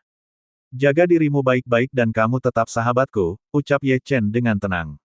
Setelah berkata demikian Ye Chen segera berbalik dan pergi, ia tidak terlalu khawatir dengan kondisi Qin Yu kini, dengan pertolongan barusan seharusnya ia sudah melewati masa kritis dalam tindakan akal sehatnya. Asal ia peduli dengan keadaan dirinya sendiri maka dengan sumber daya desa Caihong seharusnya ia bisa bertahan hidup lebih baik di masa depan. Tunggu, jangan tinggalkan aku. Qin Yu tidak bisa menahan diri untuk berteriak, melihat punggung pria yang pernah menemaninya selama 3 tahun membuatnya merasa kekosongan. Ye Chen seolah menutup telinga, ia tidak berhenti atau menoleh. Dalam sekejap bayangannya pun berpendar di antara sinar hangat mentari. Hiks, Lin Soang, apa yang harus kulakukan? Ye Chen sudah tidak menginginkan diriku lagi, ucap Qin Yu sambil menangis, dalam hatinya baru ia merasakan penyesalan tak berujung. Entahlah. Lin Soang hanya bisa menatap ke arah bayangan Ye Chen sambil menghela napas panjang. La sendiri merasakan perasaan yang sangat rumit, sudah beberapa kali ia selalu menyusahkan Ye Chen namun ia diselamatkan oleh pemuda yang pernah tinggal di keluarga Qin tersebut. Sebagai seorang wanita tentu ia juga sangat mengagumi kepribadian Ye Chen, melepaskan Ye Chen sama saja telah melepaskan gunung harta karun begitu saja. Sebelumnya Lin Soang adalah orang yang paling menentang kebersamaan sepupunya dengan Ye Chen. Namun setelah menyaksikan aksi pemuda tersebut hari ini mustahil bagi dirinya untuk tidak mengagumi pria yang sangat misterius tersebut. Ye Chen telah melampaui seluruh laki-laki yang pernah ia kenal, bahkan meskipun ia berpura-pura untuk membencinya malah ia merasakan perasaan yang tidak bisa ia ungkapkan untuk lelaki tersebut pada saat ini. Jika saja ia memiliki kesempatan untuk mendekati Ye Chen, maka ia tidak peduli meski menjadi wanita kedua atau ketiga dalam hidupnya. Namun kenyataannya Ye Chen terlalu lurus meskipun ia pernah melihat tubuhnya tanpa busana. Memikirkan hal ini membuat Lin Soang hanya bisa menggigit bibirnya, memikirkan kembali sosok dermawan yang baru saja menyelamatkan nyawanya serta kehormatannya. Bab 34. Kota Dongwu. Suamiku, siapa sebenarnya Ye Chen itu? Tanya Lin Xuan penasaran. Sejak awal kedatangan Ye Chen ia tidak pernah peduli. Ia hanya menganggap jika Ye Chen hanya seorang yatim piatu yang hidup tidak jelas dan meminta belas kasihan suaminya. Dia adalah penerus klan Ye, seharusnya klan Ye saat ini menjadi keluarga terkuat dan terbesar di Xinjiang. Bahkan aku juga baru tahu jika Ye Chen adalah orang yang bertanggung jawab atas pembantaian ribuan orang di klan Xiao, ucap Qin Chenyu dengan nada berat. La tidak membayangkan bagaimana seorang pemuda yang belum berusia 25 tahun itu tumbuh menjadi monster yang sangat menakutkan. Benarkah seperti itu? Tanya Lin Xuan ketakutan. Bahkan Lin Soang dan Qin Yu ikut mendengarkan dengan serius, ia tidak menduga jika lelaki yang mereka sepelekan ternyata memiliki masa lalu yang tidak pernah mereka gambarkan. Sebelumnya ia kehilangan ingatan, tetapi sekarang saat ingatannya kembali tidak ada yang bisa menghalanginya. Putriku, kau baru saja melewati kesempatan terbaikmu, kau takkan pernah bisa menemukan sosok luar biasa seperti itu.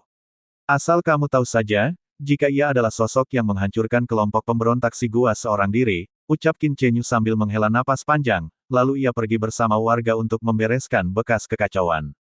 Semuanya kembali tercengang, tetapi tidak ada yang dapat mereka lakukan. Bahkan menyesal pun tidak berguna, mereka benar-benar merasa bodoh pada saat ini. Sementara itu Ye Chen tengah berjalan dengan cepat, dari satu titik ke titik lainnya ia bergerak seperti hantu di siang hari. Seorang pemuda dengan pakaian berwarna merah terus bergerak dengan cepat, satu langkahnya sebanding 1000 langkah orang biasa, teknik bayangan hitam melesat dengan cepat memecah tekanan udara yang berhembus. Ia sangat dominan sebagai pendekar muda, dengan pedang menggantung di punggungnya terlihat jelas tentang harismanya.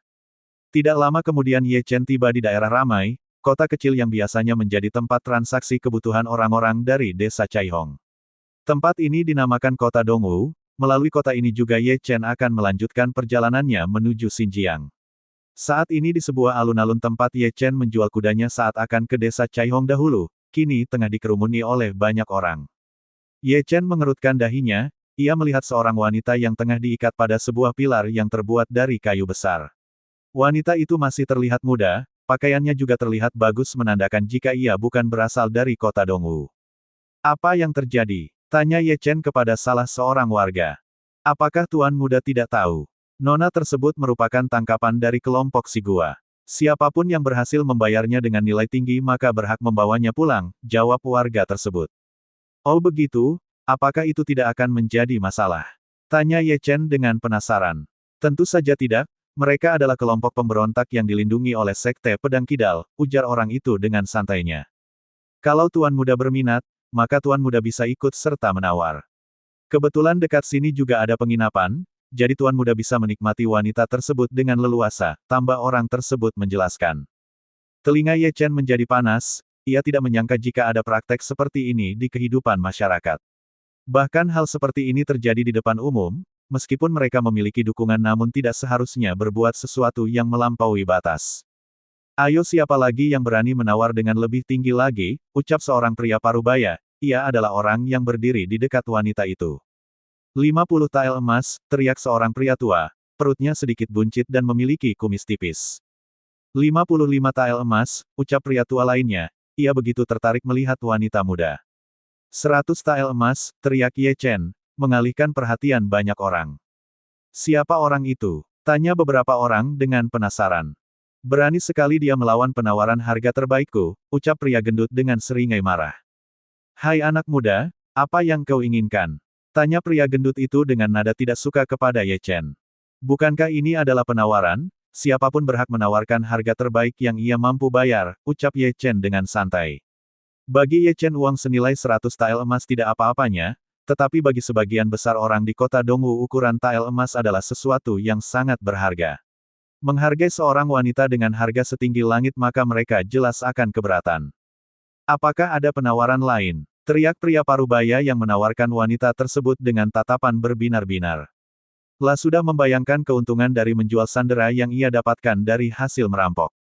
Sebelumnya ia mendapatkan wanita beserta barang jarahannya saat mereka hendak memasuki kota Dongwu, memikirkan kelompok si gua yang sedang mengumpulkan uang dan sumber daya, mereka memilih menjual wanita tersebut ketimbang memuaskan nafsu mereka. Sementara itu, Xie Molan wanita yang menjadi objek penjualan itu sedikit bernapas lega. Melihat fisik Ye Chen yang terlihat tampan dan masih muda, ia tidak seputus asa sebelumnya. Xie Molan sangat tertekan sebelumnya, setelah rombongannya dirampok ia tidak hanya kehilangan para pengawalnya tetapi juga kini dirinya yang terancam.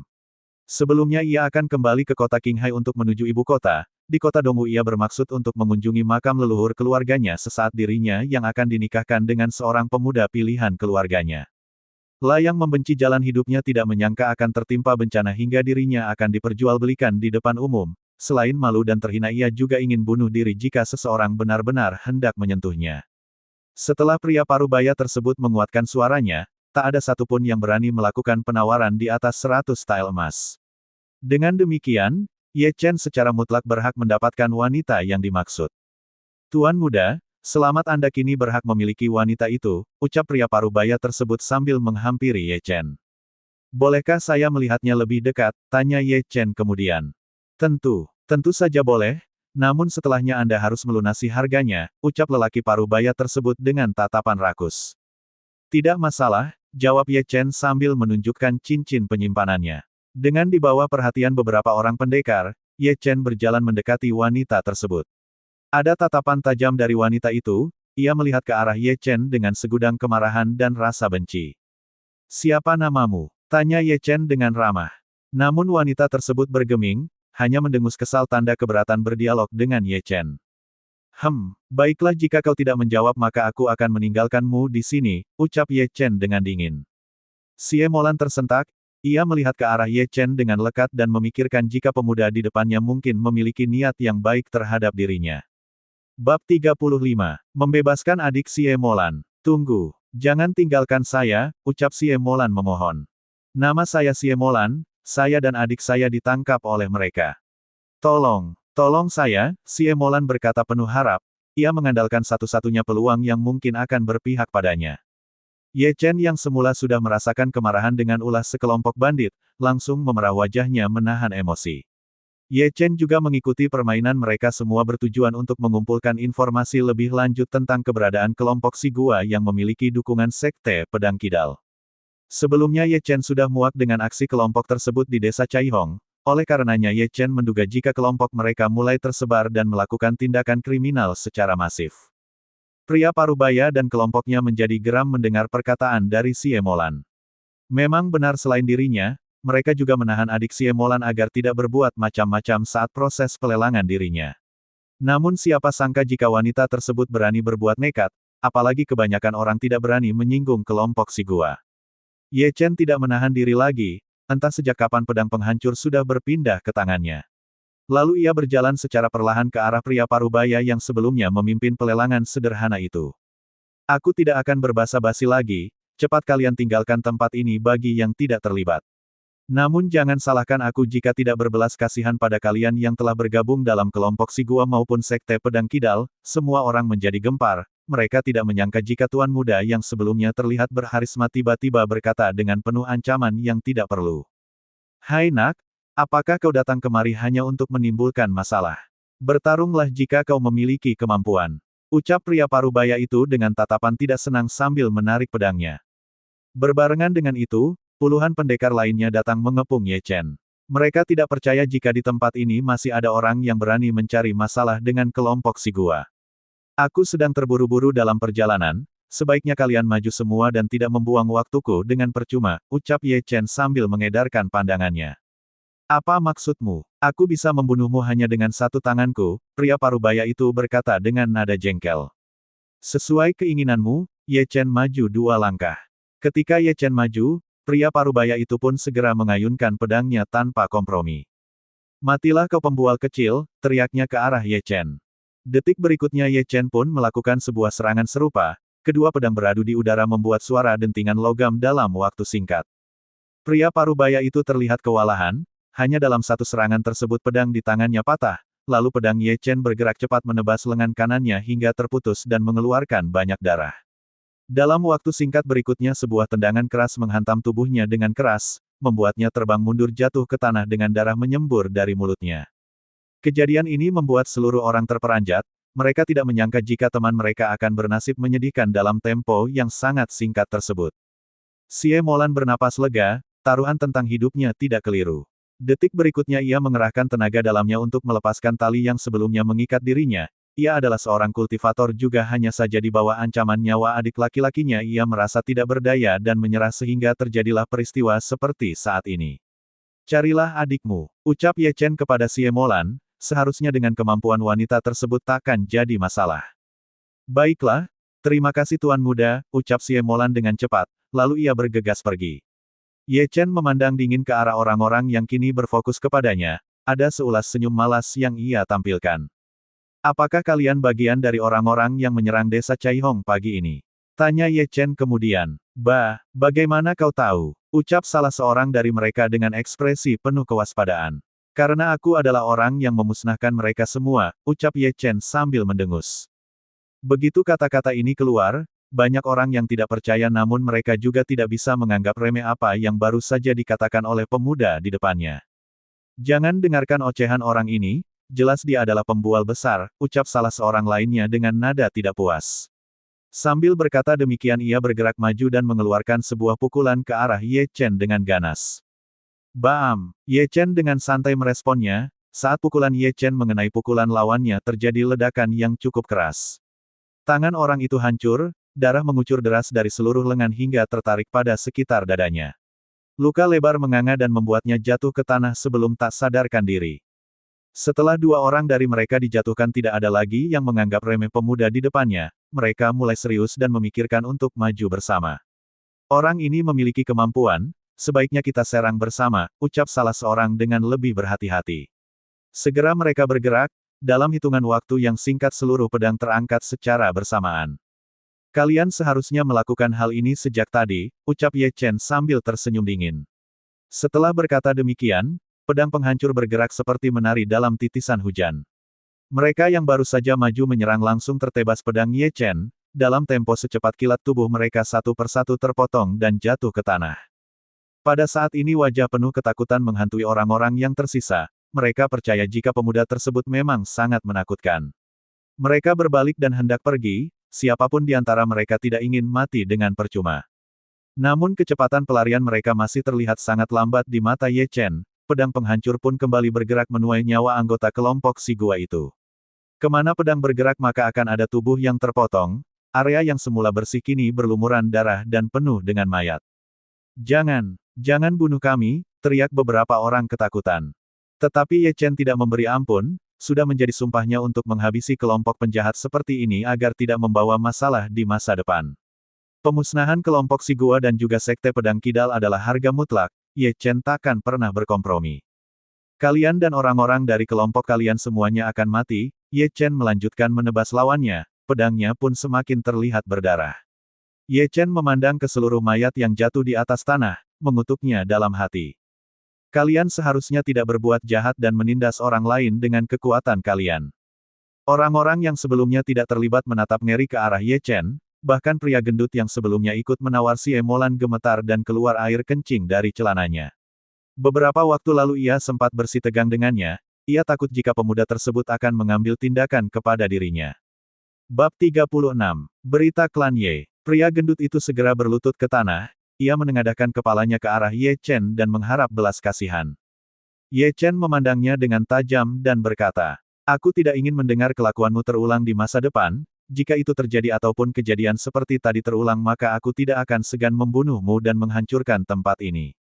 Ye Chen bukanlah orang yang kejam ataupun orang yang haus darah, namun ia juga tidak akan membiarkan hal-hal seperti ini tumbuh subur, lah ingin memberi pemahaman mengikuti atau membiarkan kelompok si gua tumbuh subur adalah suatu kesalahan. Aku pasti mengingatnya dan aku juga berani jamin hal seperti ini takkan terjadi di masa depan, ucap pria gemuk itu dengan gemetar. Baiklah aku bisa mengampunimu kali ini, ucap Ye Chen. Terima kasih. Terima kasih, pria gendut itu bersujud ke tanah beberapa kali lalu pergi menjauh. Sementara para warga penduduk lainnya yang melihat hal ini bisa bernapas lega, mereka hanyalah orang biasa. Berada di bawah tekanan kelompok si gua tentunya mereka tidak akan bisa berbuat apa-apa. Tidak lama kemudian si Emolan kembali, ia berjalan dengan cepat ke arah Ye Chen bersama seorang anak lelaki berusia sekitar 12 tahun. Ada pedang kecil di pinggangnya, membuat dirinya seperti pendekar pedang cilik. Tuan muda, terima kasih atas pertolonganmu. Perkenalkan ini adalah Xie Biun, adik lelakiku, ucap Xie Emolan dengan tulus. Tidak masalah, itu hanya masalah sepele, ucap Ye Chen dengan santai. Hai salam kenal adik kecil, sapa Ye Chen. Aku bukan anak kecil, jawab Xie Biun sambil mendengus pelan. Hahaha, Ye Chen tidak bisa menahan rasa gelinya, ia tertawa untuk pertama kalinya. Apakah kamu meremehkanku? Aku adalah seorang pendekar pedang, jika kakakku tidak diancam maka aku yang akan menghancurkan mereka semua, ucap Xie Biun dengan bangga. Tetapi saat melihat tumpukan mayat di tanah ia mundur perlahan ke belakang kakaknya. Kejadian ini sontak membuat Ye Chen tersenyum, sejenak ini membuatnya terbawa pada masa dirinya menjelang remaja. Tuan muda mau kemana? Mungkin kita searah? Kebetulan kereta kuda kami juga sudah ditemukan, ucap Xie Emolan menawarkan diri. Aku sedang mencari kuda untuk menuju kota Xinjiang, ucap Ye Chen menolak niat baik Xie Emolan. Xinjiang, kalau begitu kita searah, ucap Xie Emolan dengan cepat. Bagaimana bisa searah? kita kan pulang ke ibu kota, setelah Xie Biun memotong ucapan kakaknya. Xie Molan segera beraksi, ia mendekati adiknya dan mencubit pinggangnya. Aau, sejak kapan kakak jadi galak seperti ini? Keluh Xie Biun merasa tersakiti. Bagaimana Tuan Muda? Ucap Xie Molan menawarkan diri, tetapi tangannya dengan cepat membekap mulut adiknya khawatir berkata yang tidak-tidak. Ye Chen hampir tertawa meledak melihat ulah kedua kakak beradik ini, hal yang tidak pernah ia dapati sebelumnya. Baiklah jika begitu, aku akan ikut bersama kalian, ucap Ye Chen dengan santai. Sebenarnya ia juga tidak terburu-buru, kebetulan ada yang mengajaknya untuk menumpang. Maka ia pun tidak akan menyia-nyiakan kesempatan ini untuk mengumpulkan informasi tentang perkembangan kota Xinjiang selama beberapa tahun terakhir. Baiklah jika begitu, aku akan menyiapkannya, ucap Xie Molan sambil menarik tangan adiknya. Ye Chen hanya tersenyum sendiri, menyaksikan keakraban keduanya membuat iri hati Ye Chen. Pada saat seperti ini ia merasakan betapa berartinya sebuah kehidupan, menjaganya adalah hal yang mutlak. Tidak lama waktu berselang Xie Molan dan adiknya telah tiba di hadapan Ye Chen, dalam benak Ye Chen tampaknya Xie Molan berasal dari keluarga yang cukup berada. Menurut penilaian Ye Chen, kereta kuda yang dinaiki mereka cukup berkesan dan menunjukkan status sosial yang lebih tinggi di tengah masyarakat. Naiklah, ucap Xie Molan dengan ramah. Ye Chen mengangguk pelan, lalu ia masuk ke dalam kereta kuda tersebut. Sementara Xie Biun duduk di depan di sebelah kusir, ia tampaknya sangat antusias untuk segera melanjutkan perjalanan. Tuan Muda, bolehkah saya mengenal nama Anda? Tanya Xie Molan saat kereta kuda sudah mulai meninggalkan kota Dongwu. Ye Chen, jawab Ye Chen dengan seulas senyum. Apakah Anda berasal dari keluarga Ye? Tanya Xie Molan penasaran. Ya benar, tetapi saya sendiri belum mengenal mereka secara pasti, jawab Ye Chen. Apakah Tuan Muda berasal dari keluarga cabang di kota ini? Tanya Xie Molan lagi. Panggil namaku saja, sepertinya usia kita juga tidak terpaut jauh, pinta Ye Chen. Ya, baiklah, Xie Molan mengangguk setuju. Aku juga tidak banyak mengerti tentang keluarga Ye, sebelumnya aku dari desa terpencil dan akan ke Xinjiang untuk mencari tahu tentang latar belakang keluargaku, ucap Ye Chen. Keluarga Ye adalah keluarga terpandang di kota Xinjiang, bahkan kami yang berada di ibu kota juga mendengar tentang ketenaran keluarga Ye selama beberapa tahun terakhir, ucap Xie Molan. Setenar itukah? Tanya Ye Chen penasaran. Apakah kamu benar-benar tidak mengetahui tentang keluarga Ye? Tanya Xie Molan dengan keheranan. Tidak, selama ini aku tinggal di desa yang terisolir dengan informasi apapun. Kehidupanku tidak lepas dari berkebun dan berburu, baru kali ini aku mengingat tentang beberapa hal dan kebetulan aku juga ingin menengok makam ibu dan ayahku di Xinjiang, jawab Ye Chen. Oh maaf, aku kira kamu berasal dari kota Dongwu. Lagi pula benar katamu, wilayah ini masih terlalu jauh dari kota besar jadi informasi apapun akan sulit dan membutuhkan waktu yang lama untuk sampai, ujar Xie Molan dengan sedikit rasa bersalah. Tidak apa-apa, maukah kamu menceritakan apa yang terjadi dengan keluarga Ye? Tanya Ye Chen penuh minat. Sebenarnya keluarga Ye mulai tumbuh dan terkenal berkat keturunan mereka yang menghilang. Tuan muda mereka telah menghancurkan kelompok Sigua dan juga memberikan luka yang sangat serius kepada pimpinannya yang bernama Kai Chenlong. Karena hal itu juga Kai Chenlong dan kelompoknya tidak berani menginjakkan kakinya ke Xinjiang. Ia lebih memilih Guangzhou sebagai markas utamanya dan lebih dekat dengan Sekte Pedang Kidal, ucap Xie Molan memberi penjelasan. Ye Chen termenung sejenak, meski ia tidak kaget dengan keberadaan Kai Chenlong yang masih hidup namun itu berarti perjuangannya tidak akan mudah, telah pernah bertempur hidup dan mati, bahkan di antara keduanya tidak ada yang mengalami kemenangan mutlak. Apakah kamu tahu nama tuan muda klan Ye tersebut? Tanya Ye Chen. Tidak ada yang tahu persis, kabar yang beredar juga mengatakan bahwa tuan muda tersebut berasal dari klan Xiao juga. Jadi keberadaannya tidak banyak yang tahu, apalagi penyelidikan hal ini juga berada di bawah Tuan Ye Qiu, jawab Xie Molan kemudian. Bab 37. Inti energi baru. Tuan Ye Qiu. Apakah ia patriark keluarga Ye? Tanya Ye Chen semakin penasaran. Tentu saja bukan, jawab Xie Molan dengan santai. Tuan Ye Qiu merupakan cucu patriark Ye, dia juga merupakan salah satu pimpinan pasukan Mingling, Xie Molan melanjutkan perkataannya. Kemudian ia menceritakan seluruh kejadian yang terjadi sebanyak yang ia ketahui kepada Ye Chen. Namun Xie Molan tidak pernah tahu ketika dia menyebut tuan muda keluarga Ye maka sesungguhnya ia tengah membicarakan sosok pemuda yang berada di depannya. Sementara mereka sedang asyik bercerita, tampak Xie Biun memperhatikan kakaknya yang begitu lepas dan santai bercengkrama dengan Ye Chen. Ia tidak mengganggunya, karena sejatinya ia tahu tentang penderitaan yang kini menghimpit kakaknya itu.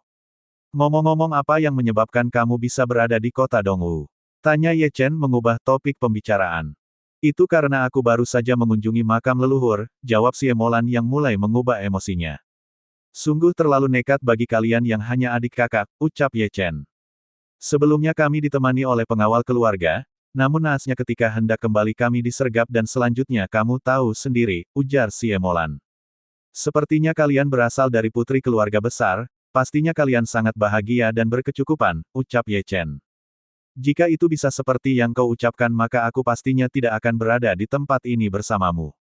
Sejak pernikahanku sudah diputuskan, maka sebenarnya hidupku telah tergadaikan, Xie Molan menghela napas. Ia sebenarnya berharap tidak melalui hal yang tidak bisa ia jalani. Maaf, bukan maksudku mengetahui rahasia kehidupanmu lebih dalam, ucap Ye Chen hendak menutup percakapannya. Tidak apa-apa, aku juga sedikit lebih leluasa menceritakan hal ini kepadamu, Xie Molan berkata jujur, ia sedikit mulai merasakan kenyamanan. Apakah kamu pernah mendengar tentang Sekte Naga Hitam? Tanya Ye Chen kemudian. Tentu saja tahu, jawab Xie Molan dengan nada tidak suka. Apakah kau bisa menceritakannya kepadaku? Tanya Ye Chen. Kenapa? Apakah kau tertarik untuk bergabung dengan sekte tersebut? Tanya Xie Molan. Bagaimana aku mau bergabung jika mengenalnya saja tidak, ujar Ye Chen dengan santai. Asal kau tahu saja, lelaki yang dijodohkan denganku merupakan putra dari salah seorang tetua sekte tersebut. Karena itu pula keluargaku tidak bisa menolak permintaan pernikahan yang sepihak itu, kata Xie Molan dengan merasa jengkel. Bukankah itu bagus? Seharusnya kamu merasa senang, balas Ye Chen tanpa beban. Pernikahan itu harus didahului dengan cinta, tidak seharusnya diawali dengan pemaksaan kehendak. Jika aku memiliki kesempatan maka aku sudah melarikan diri sejauh-jauhnya, tetapi keluargaku lalu bagaimana? Kami hanya keluarga menengah di ibu kota, bahkan keluarga kekaisaran pun tidak berani menolak permintaan dari Sekte Naga Hitam, ucap Xie Molan dengan tatapan sedih. Setidaknya itu lebih baik daripada peristiwa yang baru saja kau alami tadi, ucap Ye Chen sambil tersenyum. Dasar, kamu, ucap Xie Molan dengan sedikit tersulut rasa kesal. Apakah kamu pernah merasakan jatuh cinta? Tanya Xie Molan dengan serius.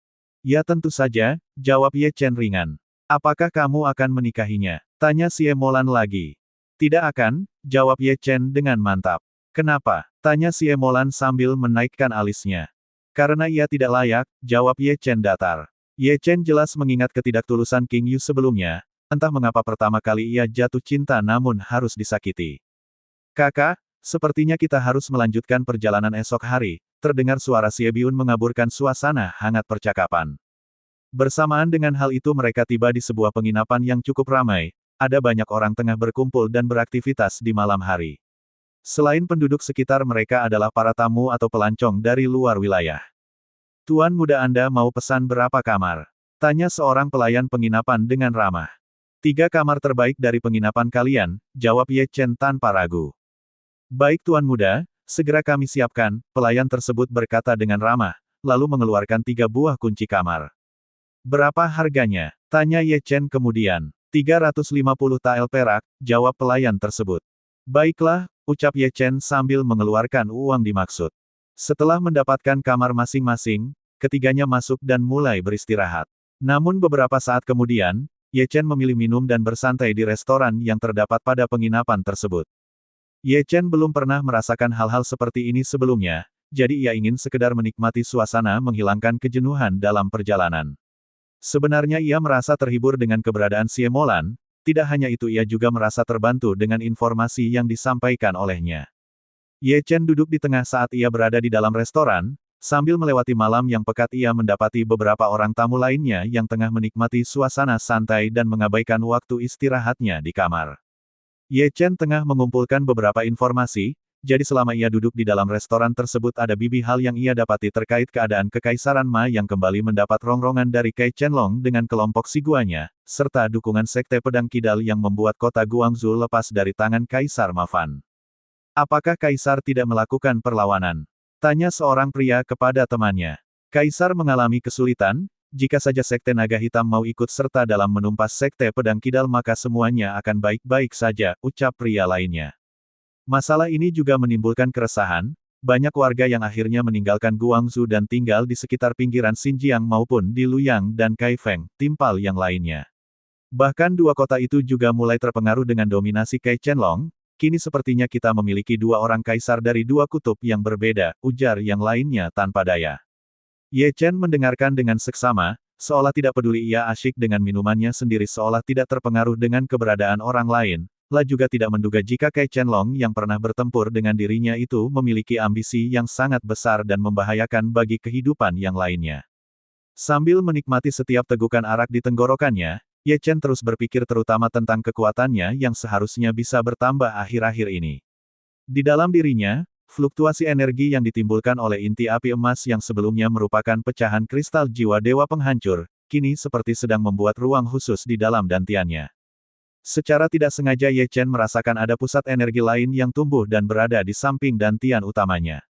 Kendati demikian, ia belum bisa menggunakan energi di dalam titik energi lainnya itu. Ia hanya merasa jika kekuatan seorang kultivator tidak bertahan pada apa yang ia dapatkan dari giok naga hitam pusaka klan Xiao. Bab 38. Kemunculan murid Sekte Naga Hitam. Ye Chen cenderung merasakan jika inti energi barunya tersebut berhubungan dengan kultivasi tubuh naga hitam yang ia gunakan selama ini. Sejak ia pulih dari ingatannya, ia merasakan sesuatu yang berbeda ketimbang saat ia baru saja mengekstraksi kekuatannya di tanah terlarang. Kini Ye Chen ingin segera meningkatkan kekuatannya kembali, entah bagaimana caranya ia percaya jika Kai Qianlong yang menjadi musuh bebuyutannya pun pastinya telah meningkatkan kekuatannya dengan ekstrim selama beberapa tahun belakangan. Sudah menjadi rahasia umum, jika seorang petarung telah melewati pertempuran hidup dan mati maka potensi dalam dirinya pun akan meningkat beberapa kali lipat. Hai, kupikir kamu sudah beristirahat, sapa Xie Molan membuyarkan perhatian Ye Chen, ia berjalan bersama adiknya. Belum, aku agak sedikit lapar jadinya seperti yang kalian lihat sekarang, ucap Ye Chen dengan tenang. Xie Molan memesan beberapa menu, lalu duduk di depan Ye Chen. Sementara adiknya, Xie Biun duduk di sebelah Xie Molan dengan tampang sedikit lelah. Anak kecil seharusnya sudah beristirahat, ucap Ye Chen dengan nada bercanda. Sudah dibilang aku bukan anak kecil. Sela Xie Biun dengan cepat dan bibirnya sedikit cemberut. Sebaiknya esok pagi aku memisahkan diri saja, kalian bisa melanjutkan perjalanan ke ibu kota, ucap Ye Chen kemudian. La secara pribadi tidak ingin merepotkan, meski ia tidak tahu jalur ke ibu kota searah atau tidak dengan kota Xinjiang, Ye Chen tidak ingin menyusahkan teman barunya tersebut. Apakah kau tidak nyaman selama perjalanan tadi? Jika begitu maka aku minta maaf, ucap Xie Molan dengan tulus, ada rasa bersalah di dalam hatinya. Bukan begitu, aku sangat senang bisa bersama dan berbincang denganmu sepanjang jalan. Aku hanya tidak ingin merepotkan kamu saja, ucap Ye Chen menjelaskan. Tidak, aku tidak merasa direpotkan. Dengan keberadaanmu juga membuat perjalanan kami lebih aman, ujar Xie Molan berterus terang. Baiklah jika kamu tidak merasa direpotkan, ucap Ye Chen. Apakah kamu tahu alasan utama Sekte Naga Hitam tidak mau terlibat ke dalam situasi keamanan Kekaisaran Ma? Tanya Ye Chen memulai pembahasan masalah. Aku juga tidak tahu pasti, namun rumor yang berkembang di Sekte Naga Hitam sendiri terjadi dua faksi yang saling bertentangan. Selama belum ada pemimpin utama, mereka akan selalu berseberangan dan tidak ada keputusan bulat untuk mendukung Kaisar Ma, ucap Xie Molan menjelaskan. Pantas saja kau akan dinikahkan dengan orang dari sekte tersebut, ternyata kamu memang tahu banyak hal, goda Ye Chen sambil tersenyum. Apa sih, ucap Xie Molan dengan tidak suka. Apakah kau tidak tahu rasanya sakit hati saat menjalani hubungan di bawah tekanan? Ucap Xie Molan dengan tatapan tajam. Tidak, lagi pula aku takkan mau mengalami hal seperti itu. Aku akan lebih memilih apa kata hatiku, seperti halnya yang dilakukan oleh ayahku terhadap ibuku, ucap Ye Chen dengan ekspresi serius. Ye Chen selalu mengedepankan komitmen dan kejelasan, apapun yang terjadi ia akan memperjuangkannya meski nyawa menjadi pertaruhan. Sayang sekali saat ia mengenal cinta dan merasa nyaman di dalamnya harus mengalami sebuah kepuraan yang membungkus perasaan seseorang terhadapnya. Sepertinya hubungan percintaan ayah dan ibumu telah menginspirasi dirimu ya, ucap Xie Molan. Bisa dikatakan seperti itu, meski pada mulanya aku sangat membenci ayahku. Bahkan kami berjumpa pertama kali dan satu-satunya kesempatan kami meski tanpa saling berucap, jawab Ye Chen dengan rona wajah sedikit sedih. Ye Chen sebenarnya hampir meninggal, jika bukan karena kekuatan esensi darah keturunan langsung dari ayahnya maka mustahil ia bisa bertahan hidup. Alasan utama Ye Chen mau menerima marga keluarga Ye juga karena ada darah ayahnya di dalam tubuhnya. Bahkan perubahan sikapnya juga bisa dikarenakan watak ayahnya, hal ini tentu saja membuat Ye Chen ingin menjalani hidup dengan lebih bermanfaat. Kamu seperti menyembunyikan sesuatu, tapi tampaknya kau telah banyak mengalami masa-masa sulit, ujar Xie Molan dengan bersimpati. Sudahlah, semua manusia memiliki jalan hidupnya masing-masing. Oleh karenanya kita hanya bisa menjalaninya, bersyukur dan berikhtiar untuk mewujudkan jalan cita-cita, ucap Ye Chen kemudian. Xie Biun memperhatikan percakapan kakaknya dengan serius, sejak di dalam kereta tadi siang ia dapat merasakan rona kebahagiaan di dalam diri kakaknya. Meski ia sendiri tidak suka kakaknya berinteraksi dengan orang asing, namun ia juga tidak menyangkal jika Ye Chen adalah pemuda yang baik. Sepertinya aku sudah mengantuk, makanan di sini cukup enak dan aku juga makan terlalu banyak, ucap Xie Biun sambil berdiri, lalu pergi begitu saja. Xie Molan ingin mengatakan sesuatu, tetapi ia menahannya. Pada saat seperti ini entah mengapa ia berpikir jika adiknya yang selama ini sering menyusahkannya itu terlihat sedikit berguna. Belum lama Xie Biun beranjak pergi, sebuah belati terbang dengan cepat dan tekanannya membelah udara dan muncul dari tempat yang tidak diketahui. Kini belati tersebut mengarah dengan kuat ke arah Ye Chen. Tindakan bodoh, ucap Ye Chen sambil mengangkat pedangnya dan melakukan tebasan langsung membelah belati terbang itu. Sriting, belati itu jatuh ke tanah, patah menjadi dua. Xie Biun yang masih belum terlalu jauh berhenti dan menoleh, sementara Xie Molan yang berada di dekat Ye Chen terperanjat atas serangan tiba-tiba tersebut. Baik Xie Molan maupun adiknya terkagum-kagum dengan reaksi cepat Ye Chen yang dengan mudah mematahkan serangan tersembunyi tersebut. Kendati demikian, Xie Molan bertanya-tanya siapakah orang yang bersikap pengecut dan bertindak tidak tahu malu itu. Keluarlah, jangan menjadi pengecut, ucap Ye Chen yang tengah berdiri dengan pedang penghancur di tangannya. Sesaat berikutnya, dua sosok tubuh muncul dari balik kegelapan malam, dua orang yang masih muda itu tiba dari balik pintu restoran yang mengarah keluar. Aura di tubuhnya mengesankan kekuatan pendekar bintang tahap akhir, dari pakaian yang dikenakan tampak jika mereka berasal dari sekte bela diri. Pemuda yang baru saja muncul salah satunya tidak asing di mata Xie Molan, ia tidak lain adalah lelaki yang akan dinikahkan kepada dirinya. Yan Cheng, teriak Xie Molan dengan marah. Apa yang kau lakukan? Tanya Xie Molan dengan tatapan tidak suka. Kamu akan menjadi istriku, tetapi kau malah asyik berduaan dengan pria lain, jawab Yan Cheng sambil mendengus kesal. Mereka berasal dari sekte naga hitam. Tanya Ye Chen kepada Xie Molan. Xie Molan mengangguk pelan, ada perasaan yang rumit di dalam hatinya, mereka berasal dari sekte naga hitam. Xie Molan mengenal Yan Cheng dan sahabatnya yang bernama Cao Jiai, mereka berdua merupakan talenta muda berbakat dan terkenal di seluruh sekte naga hitam. Keduanya juga seperti belati kembar, tidak terkalahkan dan selalu berbuat sesuka hatinya ketika mereka berada di luar sekte. Hal ini juga yang membuat Xie Molan tidak suka dengan Yan Cheng, meski pemuda tersebut memiliki bakat yang luar biasa namun Xie Molan tidak menyukainya. Bab 39. Berlutut dan meminta maaf. Mereka hanya pecundang, tidak layak jika lelaki seperti itu menjadi penjagamu di masa depan, ucap Ye Chen dengan santai.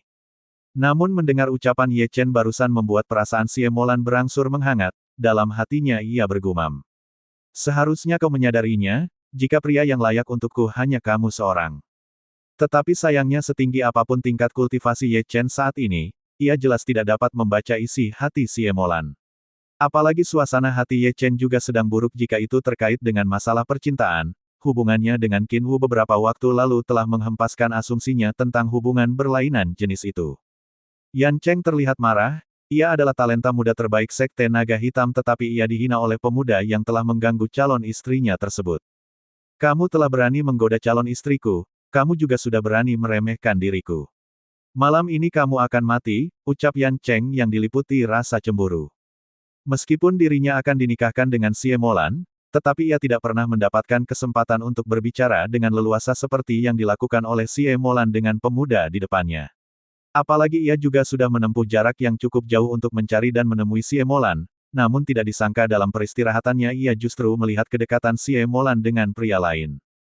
Aku tidak menyangka jika perjumpaanku dengan murid sekte naga hitam tidak selalu berkesan dengan baik, Ye Chen bereaksi sambil mencibir. Sebelumnya ia juga mengenal Lin Soang selaku sepupu dari Qin Yu, wanita yang mengaku sebagai bagian dari murid luar Sekte Naga Hitam tersebut kerap membayangi hubungan asmaranya dengan Qin Yu. Bahkan menjelang hari terakhir berada di desa Caihong, wanita ular tersebut masih berupaya dengan keras memisahkan hubungan asmaranya. Cari mati, ucap Cao Jiayi, ia bergerak ke depan menebas Ye Chen dengan pedangnya. Seberkas sinar kebiruan keluar dari pedang Cao Jiayi, sebagai kultivator pedang ia berada pada tingkatan yang sama dengan Zheng Haikuan di masa lalu. Hasrat pedang, trik murahan, kata Ye Chen dengan nada dingin. Ye Chen membalas tebasan itu dengan pedang penghancur. Sriting, ada bunyi dua benda logam beradu, meninggalkan sensasi ngilu di hati beberapa orang yang berada tidak jauh dari lokasi pertarungan. Termasuk Xie Biun yang sangat terobsesi dengan teknik berpedang, ia pun tidak mengedipkan mata saat kedua orang itu berkelahi. Sesaat berikutnya terdengar bunyi patahan, pedang di tangan Cao Jiayi patah menjadi dua bagian. Ia menatap ke arah Ye Chen dengan tatapan penuh ketakutan. Ia tidak menyangka jika pemuda yang ia anggap remeh ternyata juga seorang kultivator pedang yang mampu menyingkirkan hasrat pedang yang ia banggakan dengan mudah. Saat Cao Jiayi menyadari tentang kecerobohannya, sesaat ia akan menghindar, sosok Ye Chen telah bergerak kembali di luar kemampuan netranya membaca gerakan lawan. Detik berikutnya tubuh Cao Jiayi terpotong menjadi dua, garis merah tipis di pinggangnya perlahan menjadi semburan kabut darah dalam waktu singkat, darah segar menyebar dari tubuhnya menghiasi keheningan malam. Yan Cheng terperangah hebat, ia seperti orang gila saat melihat tubuh sahabat terbaiknya terpotong di depan matanya, apalagi yang membuatnya syok adalah teknik membunuh yang dilakukan oleh pemuda di depannya adalah teknik rahasia Sekte Naga Hitam. Siapa kamu sebenarnya? Bagaimana bisa kau memiliki teknik rahasia Sekte Naga Hitam kami? Ucap Yan Cheng gemetar ketakutan. Lah bukan orang bodoh, bahkan ayahnya sendiri yang merupakan seorang tetua tidak bisa melakukan gerakan secepat dan sehalus teknik yang baru saja Ye Chen lakukan. Mendengar perkataan Yan Cheng barusan, membuat Ye Chen tidak dapat berkata apa-apa. Ia juga terkejut dengan ucapan Yan Cheng, sebelumnya hal seperti ini juga pernah terlontar dari mulut Kai Chenlong. Pada saat itu Ye Chen tidak menghiraukannya, namun setelah ia kembali kepada ingatannya rangkaian informasi tentang Sekte Naga Hitam mulai mengusik rasa penasarannya. Apakah kau sudah siap untuk mati?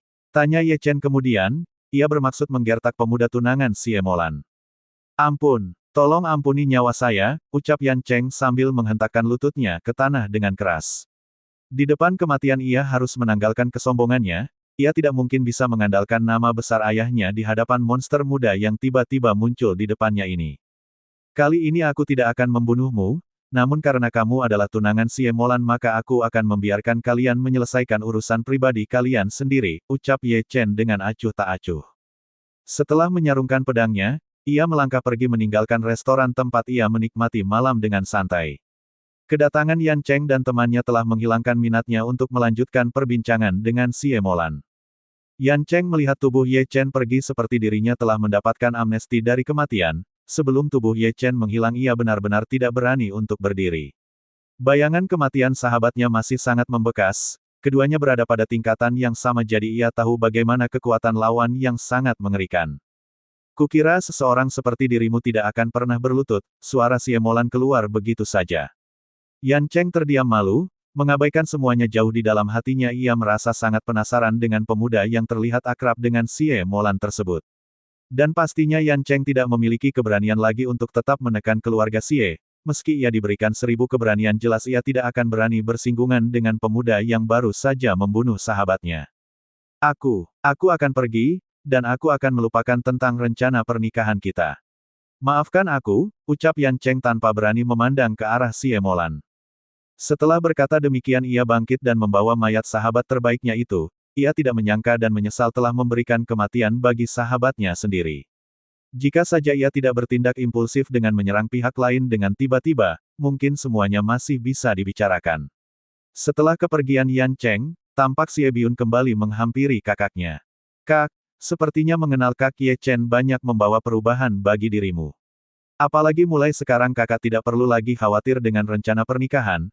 Ayah dan ibu juga akan senang jika mengetahuinya, ucap Xie Biun dengan tatapan serius. Ya, aku juga tidak menyangka akan mendapatkan keberuntungan seperti ini, jawab Xie Molan sambil tersenyum, namun dalam hatinya ia mulai mengagumi Ye Chen kembali. Aku ingin belajar teknik berpedang dari Kak Ye Chen, ia sangat hebat barusan, ucap Xie Biun kemudian, ia tidak menyembunyikan niatnya. Sebagai seorang remaja awalnya ia juga sangat terobsesi untuk bergabung dengan Sekte Naga Hitam yang memiliki kemampuan berpedang tertinggi di seluruh wilayah benua timur. Tetapi setelah melihat kemampuan Ye Chen, pandangannya tentang keagungan Sekte Naga Hitam seketika menjadi luntur, apalagi ia juga menyaksikan jika seorang murid berbakat terkenal tewas begitu saja di tangan Ye Chen tersebut. Dan pastinya Yan Cheng tidak memiliki keberanian lagi untuk tetap menekan keluarga Xie. Meski ia diberikan 1000 keberanian jelas ia tidak akan berani bersinggungan dengan pemuda yang baru saja membunuh sahabatnya. Aku akan pergi, dan aku akan melupakan tentang rencana pernikahan kita. Maafkan aku, ucap Yan Cheng tanpa berani memandang ke arah Xie Molan. Setelah berkata demikian ia bangkit dan membawa mayat sahabat terbaiknya itu. Ia tidak menyangka dan menyesal telah memberikan kematian bagi sahabatnya sendiri. Jika saja ia tidak bertindak impulsif dengan menyerang pihak lain dengan tiba-tiba, mungkin semuanya masih bisa dibicarakan. Setelah kepergian Yan Cheng, tampak Xie Biun kembali menghampiri kakaknya. Kak, sepertinya mengenal Kak Ye Chen banyak membawa perubahan bagi dirimu.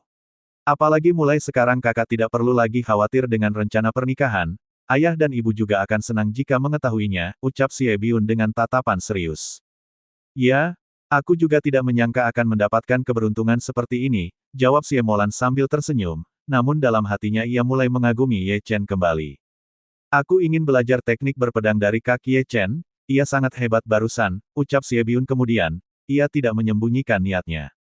Sebagai seorang remaja awalnya ia juga sangat terobsesi untuk bergabung dengan Sekte Naga Hitam yang memiliki kemampuan berpedang tertinggi di seluruh wilayah benua timur. Tetapi setelah melihat kemampuan Ye Chen, pandangannya tentang keagungan Sekte Naga Hitam seketika menjadi luntur, apalagi ia juga menyaksikan jika seorang murid berbakat terkenal tewas begitu saja di tangan Ye Chen. Bab 40. Gerbang Klan Ye. Di dalam kamarnya, Ye Chen tidak bisa tidak menahan senyum. Di sisi lain ia menilai kecerdikan Yan Cheng, kecerdasannya dalam memahami situasi tidak serta-merta membuatnya merasa hina.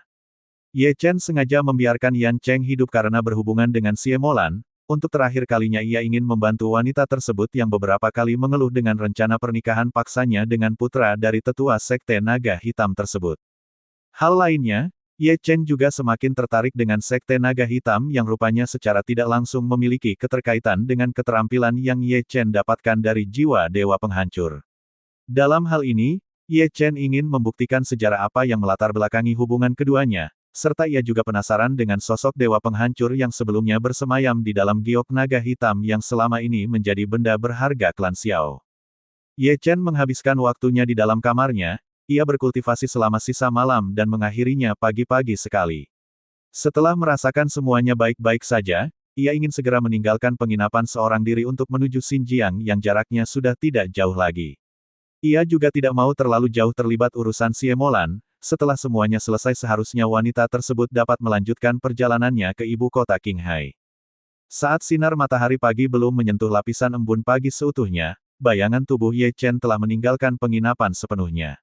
Ia bergerak cepat melangkah di antara udara tipis kota Xinjiang, sesekali tubuhnya berayun sebelum ia kembali menemukan seseorang yang menjual kuda. Ye Chen tiba di pusat kota Xinjiang dan mencari informasi arah klan Xiao. Seorang warga yang ditanya sedikit keheranan, nama klan Xiao yang sudah terhapus dari kota Xinjiang tiba-tiba diungkit oleh seorang pemuda yang terlihat gagah. Meski awalnya terkejut, namun seorang pria dewasa seumuran Ye Chen tersebut tetap memberitahukan tentang arah menuju klan Xiao. Dari mulut orang itu, Ye Chen mengetahui jika klan Xiao telah musnah dan kediamannya kini diambil alih oleh klan Ye dan menjadikan tempat tersebut sebagai kediaman utama mereka. Hal ini tentu saja berkaitan dengan tambang batu energi yang baru-baru ini mulai digali oleh keluarga Ye di bawah konsorsium beberapa keluarga. Sementara itu, Xie Molan dan adiknya yang hendak bersiap untuk sarapan pagi terkejut tidak percaya melihat kamar Ye Chen yang sudah kosong. Mereka juga mendapatkan informasi dari pelayan bahwa Ye Chen telah meninggalkan penginapan tanpa pesan. Kak, sepertinya Kak Ye Chen tidak tertarik padamu, ucap Xie Biun sambil menutup mulutnya menahan senyum. Begitupun Xie Molan, ia masih tidak percaya jika ia ditinggalkan begitu saja oleh Ye Chen. Awalnya ia cukup percaya diri setelah masalah rencana pernikahannya berakhir, ia berencana akan lebih terbuka dan percaya diri untuk mendekati Ye Chen. Tetapi mendapatkan kenyataan seperti ini entah mengapa dirinya menjadi sedih, ia seperti baru saja kehilangan sosok pelindung sekaligus seseorang yang membuatnya paling merasa nyaman. Kakak, apakah kau baik-baik saja? Tanya Xie Biun sambil menggoyangkan telapak tangannya di depan wajah kakaknya. Iya, aku baik-baik saja, jawab Xie Molan dengan nada tidak bersemangat. Sebaiknya kita mendatangi klan Ye saja, bukankah itu tujuan kedatangan Kak Ye Chen ke Xinjiang? Ucap Xie Biun memberi saran. Bukankah itu berarti aku tidak tahu malu? Tanya Xie Molan dengan perasaan rumit. Iya juga sih. Lagi pula kurang pantas jika seorang wanita mendatangi kediamannya tanpa maksud dan tujuan yang jelas. Selain itu Kak Ye Chen juga sudah beberapa kali membantu kita, mana mungkin kita harus membuat masalah untuk dirinya, ucap Xie Biun sambil menggaruk kepalanya dengan ekspresi bodoh. Xie Molan terdiam, ia juga tentu tidak membantah pendapat adiknya. Ye Chen tengah mencari identitas dirinya di keluarga Ye, mana mungkin ia akan mengganggu dirinya dengan hal-hal yang tidak berguna. Apalagi ia juga menyadari jika ia bukanlah siapa-siapa bagi Ye Chen, perjumpaan dirinya dengan Ye Chen adalah takdir. Jika di kemudian hari ia akan bertemu maka pastinya takdir baik akan mempertemukan mereka kembali. Mari kita sarapan, setelahnya kita akan kembali pulang saja, ajak Xie Molan kepada adiknya. Ya, baiklah, sahut Xie Biun dengan tidak bersemangat. La juga sangat mengharapkan jika kakaknya bisa memiliki hubungan yang baik pada Ye Chen. Dengan demikian ia bisa belajar ilmu teknik berpedang di bawah pria yang ia kagumi sebagai pendekar muda tersebut. Saat ini Ye Chen tiba di depan sebuah gerbang pintu masuk, meski terjadi perubahan namun Ye Chen jelas masih tidak asing dengan suasana familiar yang dipancarkan tempat ini. Tempat yang selalu ingin ia lewati di masa lalu, gerbang yang sekaligus menjadi penjara terbesar yang telah membatasi dirinya dan juga ibunya terhadap kebebasan dunia luar.